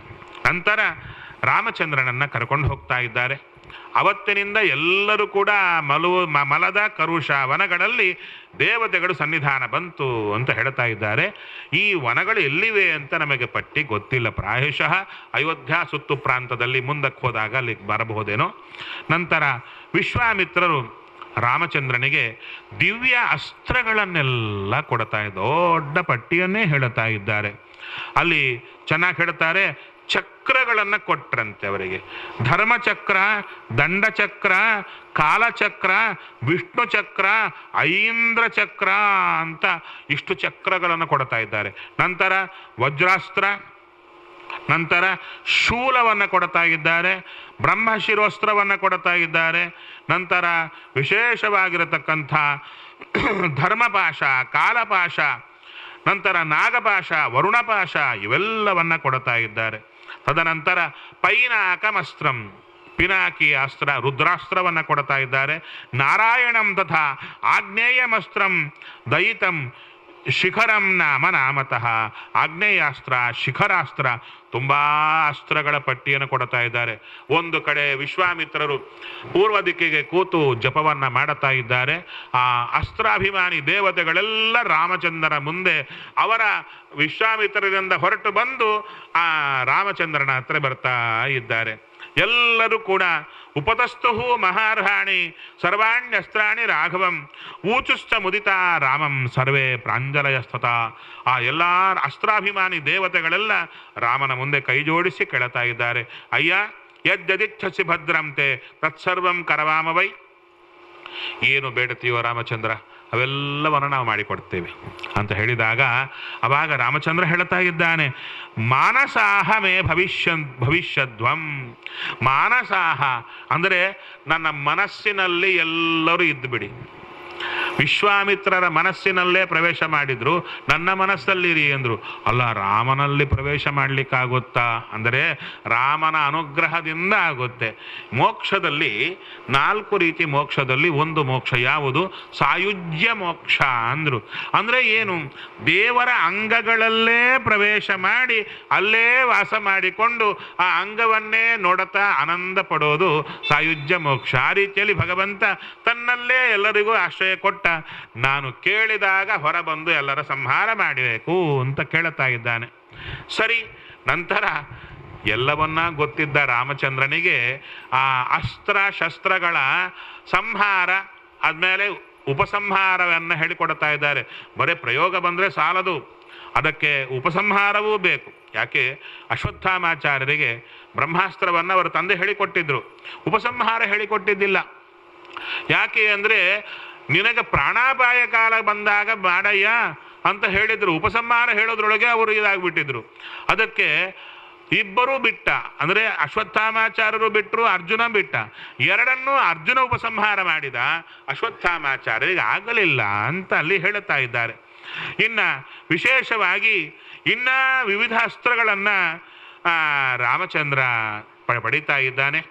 ತದನಂತರ ಸಿದ್ಧಾಶ್ರಮ ಸಂಬಂಧಿ ವರ್ಣನವನ್ನು ಮಾಡುತ್ತಾ ಇದ್ದಾನೆ. ಇನ್ನು ನಾವು ಸಿದ್ಧಾಶ್ರಮಕ್ಕೆ ಹೋಗೋಣ. ನಮ್ಮದೇ ಸಿದ್ಧಾಶ್ರಮ ಬಾರಯ್ಯ. ಅದಕ್ಕೆ ಸಿದ್ಧಾಶ್ರಮ ಅಂತ ಹೆಸರು ಬಂತು? ರಾಮಚಂದ್ರ ಕೇಳುತ್ತಾ ಇದ್ದಾನೆ. ಏನೂ ಇಲ್ಲ, ಇಲ್ಲೇ ಅದಿತಿ ಕಶ್ಯಪರ ಮಗನಾಗಿ ವಾಮನ ಅವತಾರ ಮಾಡಿದ ಜಾಗ. ಇಲ್ಲೇ ಬಂದ, ವಾಮನನಾಗಿ ಬಂದು ತ್ರಿವಿಕ್ರಮನಾಗಿ ಬೆಳೆದು ಇಂದ್ರದೇವರಿಗಾಗಿ ಬಲಿಯಿಂದ ರಾಜ್ಯವನ್ನು ತಂದು ಕೊಟ್ಟನಲ್ಲ, ಸಿದ್ಧಿ ಪಡೆದನಲ್ಲ, ಸಿದ್ಧಿಯನ್ನು ಕೊಟ್ಟನಲ್ಲ ಇಂದ್ರನಿಗೆ, ಅದಕ್ಕೆ ಇದು ಸಿದ್ಧಾಶ್ರಮ ಅಂತ ಕರೆಸಿಕೊಂಡಿದೆ ಅಂತ ಹೇಳಿದಾಗ ಅಲ್ಲಿ ಸಿದ್ಧಾಶ್ರಮಕ್ಕೆ ಬರ್ತಾ ಇದ್ದಾರೆ. ಸಿದ್ಧಾಶ್ರಮದಲ್ಲಿರತಕ್ಕಂಥ ಮುನಿಗಳು ಎಲ್ಲರೂ ಕೂಡ ರಾಮಚಂದ್ರನನ್ನ ವಿಶ್ವಾಮಿತ್ರರನ್ನ ಎದುರುಗೊಳ್ತಾ ಇದ್ದಾರೆ. ಸಂತೋಷದಿಂದ ರಾಮನಿಗೆ ಅರ್ಘ್ಯ ಪಾದ್ಯ ಎಲ್ಲವನ್ನ ಕೊಡ್ತಾ ಇದ್ದಾರೆ. ರಾಮಚಂದ್ರ ಸುಮ್ಮನೆ ಕೂತಿಲ್ಲ, ಎಲ್ಲ ಋಷಿಮುನಿಗಳಿಗೆ ನಮಸ್ಕಾರ ಮಾಡಿದ. ನಂತರ ಹೇಳುತ್ತಾ ಇದ್ದಾನೆ, ಅದ್ಯೈವ ದೀಕ್ಷಾಂ ಪ್ರವಿಶ ಭದ್ರಂತೆ ಮುನಿಪುಂಗವ. ಹೇ, ಸಾಯಂಕಾಲ ಆಗಿದೆ, ಇಲ್ಲಿ ಎಲ್ಲ ಕಡೆ ನೋಡಬೇಕಾಗಿದ್ದು ಒಂದು ವಿಶೇಷವಿದೆ. ಏನು ಅಂದರೆ, ರಾಮಾಯಣದಲ್ಲಿ ಪ್ರತಿಯೊಂದು ಕಡೆ ರಾಮಚಂದ್ರ ಇವರು ಹೊರಟಾಗ ಏನು ಮಾಡಿದರು ಅಂದರೆ, ಬೆಳಿಗ್ಗೆ ಸಂಜೆ ಸಂಧ್ಯಾ ವಂದನೆ ಮಾಡಿದ ರಾಮಚಂದ್ರ ಅಂತ ಹೇಳ್ತಾರೆ. ಎಷ್ಟು ಚೆನ್ನಾಗಿದೆ. ಜಜಾಪ ಪರಮಂ ಜಪ, ವಿಶೇಷವಾದ ಪರಮ ಜಪವನ್ನ ಮಾಡಿದ, ಗಾಯತ್ರಿ ಮಂತ್ರವನ್ನ ಮಾಡಿದ ಅಂತ ಹೇಳ್ತಾರೆ. ಒಂದು ಕಡೆ ರಾಮಚಂದ್ರ ಮಲಕೊಂಡಿರುವಾಗ ಎಬ್ಬಿಸಬೇಕಲ್ಲ, ಅಲ್ಲೇ ಕೌಸಲ್ಯ ಸುಪ್ರಜಾ ರಾಮ ಪೂರ್ವ ಸಂಧ್ಯಾ ಪ್ರವರ್ತತೆ ಉತ್ತಿಷ್ಟ ನರಶಾರ್ಧೂಲ ಕರ್ತವ್ಯಂ ದೈವಮಾನ್ಹಿಕಂ ಅಂತ ಬರುತ್ತಲ್ಲ, ಅದು ಯಾರು ಹೇಳಿದ್ದು? ವಿಶ್ವಾಮಿತ್ರರು ರಾಮನನ್ನ ಎಬ್ಬಿಸುವಾಗ ವಾಲ್ಮೀಕಿ ರಾಮಾಯಣದಲ್ಲಿ ಬಂದದ್ದು. ಸರಿ, ನಂತರ ವಿಶ್ವಾಮಿತ್ರರನ್ನ ಯಜ್ಞ ದೀಕ್ಷೆಯನ್ನು ಸ್ವೀಕಾರ ಮಾಡಿ ಅಂತ ಸಂಧ್ಯಾಕಾಲದಲ್ಲಿ ಹೇಳಿದರು. ಸರಿ, ಮರ್ತು ಹೋಗ್ತೇನೆ, ಒಂದು ವಿಷಯ ಹೇಳಿಬಿಡ್ತೇನೆ. ದ್ವಾರಕೆಗೆ ಹೋಗಿದ್ದೀರಾ? ಯಾರೂ ಹೋಗಿಲ್ವಾ? ಅಯ್ಯೋ ರಾಮ, ನಾಳೆ ಹೋಗಿ ಬನ್ನಿ, ತುಂಬ ಚೆನ್ನಾಗಿರುತ್ತೆ. ದ್ವಾರಕ ನೋಡಲೇಬೇಕಾದ ನಗರಿ. ಅಲ್ಲಿ ಭಗವಂತನ ದರ್ಶನ ಮಾಡಬೇಕು. ಅಲ್ಲೊಂದು ವಿಶೇಷ ನಾವು ನೋಡಿದ್ವು. ಅಲ್ಲೊಂದು 8 ದಿವಸಗಳ ಕಾಲ ಇದೇ ಪ್ರವಚನ ಇತ್ತು. ಬೆಂಗಳೂರಿಂದನೇ ಒಂದು 200-300 ಜನ ಬಂದರು. ಅಲ್ಲೇ ಭಾಗವತ ವಿಶೇಷ ಪ್ರವಚನ ಅಲ್ಲಲ್ಲಿ ಆಗ್ತಾ ಇರುತ್ತೆ. ಆವಾಗ ಒಂದು ಸಲ ಸಂಧ್ಯಾ ಕಾಲದಲ್ಲಿ ದೇವರ ದರ್ಶನಕ್ಕೆ ಹೋಗಿದ್ವು. ಸಂಜೆ ಕಾಲದಲ್ಲಿ ಸಂಧ್ಯಾ ಆಗ್ತಾ ಇದೆ. ಆ ಆಚಾರ್ಯರು ದೇವರ ಕೈಗೆ ಅದೇನು ಬಂಗಾರದ ಬಟ್ಲಲ್ಲಿ ನೀರು ತೆಗೆದು ಹೀಗೆ ಮುಟ್ಟಿಸ್ತಾರೆ, ಹಾಕ್ತಾರೆ, ಏನೋ ಮಾಡ್ತಿದ್ದಾರೆ. ನಂಗೆ ಅರ್ಥ ಆಗಲಿ. ಕೊನೆಗೆ ನೋಡಿದೆ ಎಲ್ಲ ಮುಗೀಲಿ ಅಂತ. ಆದ್ಮೇಲೆ ಕೇಳಿದೆ, ಕ್ಯಾ ಕಿಯಾ ಆಪ್ನೆ ಅಂದ. ಭಗವಾನ್ಗೂ ಸಂಧ್ಯಾ ಕರ್ವಾಯ ಅಂತ. ಏನಿನ್ನ ಕೃಷ್ಣನಿಗೆ ಸಂಧ್ಯಾ ಮಾಡಿಸಿದ್ಯಾ ಅಂದರೆ, ಹೌದು, ಬಂಗಾರದ ಬಟ್ಲಲ್ಲಿ 3 ಸಲ ಅರ್ಘ್ಯ ಕೊಟ್ಟು ದೇವರ ಕೈಗೆ ವಸ್ತ್ರ ಹಾಕಿ ಇವರು ಕೈ ಹಿಡ್ಕೊಂಡು ಜಪ ಮಾಡ್ತಾರಂತೆ. ಕೊನೆಗೆ ಹೇಳಿದೆ ನಾನು, ಇವು ಹೀಗೂ ಉಂಟಾ ಅಂದರೆ, ಹೌದು, 1 ದಿವಸ ಸಂಧ್ಯಾ ವಂದನ 3 ಹೊತ್ತು ಮಾಡಿಸ್ಬೇಕಂದ್ರೆ ಕೃಷ್ಣನಿಗೆ 3 ಹೊತ್ತು ಸಂಧ್ಯಾ ವಂದನೆ ಮಾಡಿಸ್ತಾರೆ. 1 ಹೊತ್ತು ಬಿಟ್ರೆ ಮೂರ್ತಿ ಒಳಗಿಂದ ಕೇಳಿಸತ್ತಂತೆ ಸಂಧ್ಯಾ ನೈಕರ್ವಾಯ ಅಂತ. ಇಂಥ ಸನ್ನಿಧಾನ ದ್ವಾರಕೆಯಲ್ಲಿದೆ. ಅದ್ಭುತವಾದದ್ದು. ನನಗೂ ಮೈ ರೋಮಾಂಚನ ಆಯಿತು, ಹೀಗೂ ಇದೆ ಅಂಥೇಳಿ. ಅಂಥ ಅದ್ಭುತವಾದ. ಅದಕ್ಕೆ ಸಂಧ್ಯಾ ರಾಮಚಂದ್ರ ಹೆಜ್ಜೆ ಹೆಜ್ಜೆಗೂ ಮಾಡುತ್ತಾ ಬಂದ. ನಂತರ ಯಜ್ಞ ರಕ್ಷಣೆಗಾಗಿ ನಿಂತಿದ್ದಾನೆ ರಾಮಚಂದ್ರ. 6 ದಿವಸಗಳಿಂದ ಯಜ್ಞ ನಡೆಯುತ್ತಾ ಇದೆ. ಅದ್ಭುತವಾಗಿದೆ. ಇನ್ನು 6ನೇ ದಿವಸ ಮುಗಿಯಬೇಕು, ದೀಕ್ಷಾ ವಿಸರ್ಜನೆ ಆಗಬೇಕು, ಪೂರ್ಣಾಹುತಿ ಆಗಬೇಕು. ಆವಾಗ ವಿಶೇಷವಾಗಿ ಮೇಘಾವೃತವಾಗ್ತಾ ಇದೆ. ಅಲ್ಲಿ ನೋಡುತ್ತಾ ಇದ್ದಾರೆ ಮಾರೀಚ ಸುಬಾಹು ಇಬ್ಬರು. ಮಾರೀಚಶ್ಚ ಸುಬಾಹುಶ್ಚ ತಯೋಹ ಅನುಚರಸ್ತಥಾ. ಅವರ ಅನುಚರರೆಲ್ಲರೂ ಬರ್ತಾ ಇದ್ದಾರೆ. ವೃಷ್ಟಿಯನ್ನ ಸುರಿತಾ ಇದ್ದಾರೆ. ರಾಮಚಂದ್ರ ನೋಡಿದ, ಹೇ ಲಕ್ಷ್ಮಣ, ನೋಡು ಅವರನ್ನ ಅಂತ ಹೇಳಿ, ಈಗ ನಾನು ಯಾವ ಅಸ್ತ್ರವನ್ನ ಬಿಡ್ತೇನೆ ಗೊತ್ತಾ ಹೇಳ್ತಾ ಇದ್ದಾನೆ. ಮಾನವಾಸ್ತ್ರ ಅಂದ್ರು. ಮಾನವಾಸ್ತ್ರವನ್ನ ಬಿಟ್ಟ. ಮಾನವಾಸ್ತ್ರ ಬಿಟ್ಟೆ ಹೇಗಿರುತ್ತೆ ಅಂತ ಹೇಳ್ತಾ ಇದ್ದಾರೆ. ಪಶ್ಯ ಲಕ್ಷ್ಮಣ ಶೀತೇಶು ಮಾನವಂ ಮನುಸಂಹಿತಂ. ಮನುಗಳು ಕೊಟ್ಟಂಥ ಅಸ್ತ್ರ ಮಾನವಾಸ್ತ್ರ. ಅದು ಹೇಗಿರುತ್ತೆ? ತಣ್ಣಗಿರೋ ಅಸ್ತ್ರ ಅಂತೆ. ಅಂದರೆ ಅದು ಯಾರನ್ನ ಸ್ಪರ್ಶ ಮಾಡುತ್ತೋ ಅವರಿಗೆ ಏನಾಗುತ್ತೆ? ಅನಸ್ತೇಶಿಯಾ ಕೊಟ್ಟಂತೆ ಆಗುತ್ತೆ, ಏನೂ ಗೊತ್ತಾಗಲ್ಲ. ಅದಕ್ಕೆ ಹೇಳ್ತಾ ಇದ್ದಾರೆ, ಮೋಹಯಿತ್ವ ನಯತ್ತೇನಂ. 100 ಯೋಜನಗಳ ದೂರ ಮಾರೀಚನನ್ನ ಸಮುದ್ರ ಜಲದಲ್ಲಿ ಹಾಕಿಬಿಡ್ತು. ಅದಕ್ಕೆ ರಾವಣಾಸುರ ಬಂದಾಗ ಹೇಳುತ್ತಾನೆ ಮಾರೀಚ, ನಿನಗೆ ಪರಿಚಯ ಇಲ್ಲವೇನೋ ರಾಮನದ್ದು? ನನಗೆ ಪರಿಚಯ ಇದೆ. ನನ್ನನ್ನ ಅವತ್ತು ಕೊಲ್ಲದೆ ಬಿಟ್ಟಿದ್ದ, ನೀನು ಸಾಯಿಸ್ತಿ ಯಾಕೋ ಅಂದರೆ ನೀನು ಹೋಗದಿದ್ರೆ ನಾನೇ ಕೊಲ್ತೇನೆ ಅಂತ ಬಂದ ರಾವಣಾಸುರ. ಸರಿ, ಅದಕ್ಕಾಗಿ ತಪ್ಪಿದ್ದಲ್ಲ ಅಂತ ಬಂದಿದ್ದ ಮಾರೀಚ. ಸರಿ, ಈಗ ಆವಾಗ ರಾಮಚಂದ್ರ ಹೇಳ್ತಾ ಇದ್ದಾನೆ, ಈಗ ನಾನು ಸುಬಾಹುವನ್ನ ಕೊಂದು ಬಿಡುತ್ತೇನೆ ಅಂತ ಹೇಳ್ತಾ ಇದ್ದಾನೆ. ಯಾವ ಅಸ್ತ್ರ? ಆಗ್ನೇಯಮಸ್ತ್ರಂ. ಆಗ್ನೇಯಾಸ್ತ್ರದಿಂದ ಆ ಸುಬಾಹುವನ್ನ ಸಂಹಾರ ಮಾಡುತ್ತಾ ಇದ್ದಾನೆ. ಮಿಕ್ಕವರನ್ನೆಲ್ಲ ಸಂಹಾರ ಮಾಡುತ್ತಾ. ಯಾಕೆ? ಮಾರೀಚನನ್ನ ಬಿಟ್ಟ. ಮಾರೀಚನನ್ನು ಕೊಂದದ್ದು ಚೆನ್ನಾಗಿರುತ್ತಲ್ಲ. ಅಂದರೆ ರಾವಣಾಸುರನಿಗೆ ತನ್ನ ಪರಾಕ್ರಮ ಹೇಳಲಿಕ್ಕೆ ಒಬ್ಬನು ಉಳಿದಿರಬೇಕಲ್ಲ, ಅದಕ್ಕೆ ಹೇಳಿದರು. ಅಷ್ಟೇ ಅಲ್ಲ, ಮುಂದೆ ಸೀತೆಯ ಮುಂಭಾಗದಲ್ಲಿ ಜಿಂಕೆಯಾಗಿ ಓಡಾಡಬೇಕಾದವ ಇವನೇ. ಅದಕ್ಕಾಗಿ ಮುಂದಿನ ಕಾರ್ಯ ನಾಟಕಕ್ಕೆ ಹೊರಟಿದ್ದಾರೆ. ರಾಮಚಂದ್ರ ಹೊರಟದ್ಯಾಕೆ? ನಾಟಕಕ್ಕಷ್ಟೇ, ಇನ್ನೇನೂ ಅಲ್ಲ. ರಾಮಚಂದ್ರನಿಗೆ ಯುವರಾಜ ಪಟ್ಟಾಭಿಷೇಕ ಆಗಬೇಕಾಗಿತ್ತು, ಹೌದಲ್ವೋ? ತಪ್ಪಿತು. ಅದಕ್ಕಾಗಿ ಎಲ್ಲರೂ ಅಂದ್ರಂತೆ, ಇದು ಮುಹೂರ್ತದ್ದೇ ಕಿತಾಪತಿ ಏನೋ ಇದೆ, ವಸಿಷ್ಠರೇ ಏನೋ ಮಾಡಿದ್ದಾರೆ, ಅವರು ಮುಹೂರ್ತ ಸರಿಗಿಟ್ಟಿಲ್ಲ ಅಂದರು. ಅದಕ್ಕೆ ವಸಿಷ್ಠರು ಹೇಳಿದ್ರಂತೆ, ನಾ ಮುಹೂರ್ತ ಸರಿಯಾಗೇ ಇಟ್ಟಿದ್ದೇನೆ, ಮುಹೂರ್ತ ಇಟ್ಟದ್ದೇ ಕಾಡಿಗೆ ಹೋಗ್ಲಿಕ್ಕೆ. ಯಾಕೆ? ರಾಮಚಂದ್ರ ನಿಮ್ಮ ತಿಂದು ಕೂಡ್ಲಿಕ್ಕೆ ಬಂದಿಲ್ಲಯ್ಯ. ಮುನಿಗಳೆಲ್ಲ ತುಂಬ ತೊಂದರೆ ಪಡ್ತಾ ಇದ್ದಾರೆ ರಾಕ್ಷಸರಿಂದ, ಅವರನ್ನು ರಕ್ಷಣೆ ಮಾಡ್ಲಿಕ್ಕೆ ಬಂದ ಅಷ್ಟೇ ಹೊರತು ರಾಜ್ಯಕ್ಕಾಗಿ ಕೂತಿಲ್ಲ. ಅವನು ಒಳ್ಳೆದಾಗಿ ಬೇಗ ಹೊರಡಲಿ, ಆ ಮುನಿಗಳ ರಕ್ಷಣೆ ಮಾಡಲಿ ಅಂತ ನಾನು ಮುಹೂರ್ತ ಇಟ್ಟೆ ಅಂದ. ಮುಹೂರ್ತದಲ್ಲಿ ಬಹಳ ಬಲವಿದೆ, ವಾಸ್ತುವಿನಲ್ಲಿ ಬಹಳ ಬಲವಿದೆ. ಅದೆಲ್ಲ ಶಾಸ್ತ್ರದಲ್ಲಿ ಚೆನ್ನಾಗಿ ಬರ್ತಾ ಇದೆ. ಎಷ್ಟು ಚೆನ್ನಾಗಿದೆ ವಾಲ್ಮೀಕಿ ರಾಮಾಯಣ ಅಂದರೆ, ಒಂದು ಕಡೆ ರಾಮಚಂದ್ರ ಎಲ್ಲಿ ಪಂಚವಟಿಯಲ್ಲಿ ಕುಟೀರವನ್ನು ಕಟ್ಟುತ್ತಾನೆ. ತಡಕೆ ಮನೆ, ಗುಡಿಸಲು.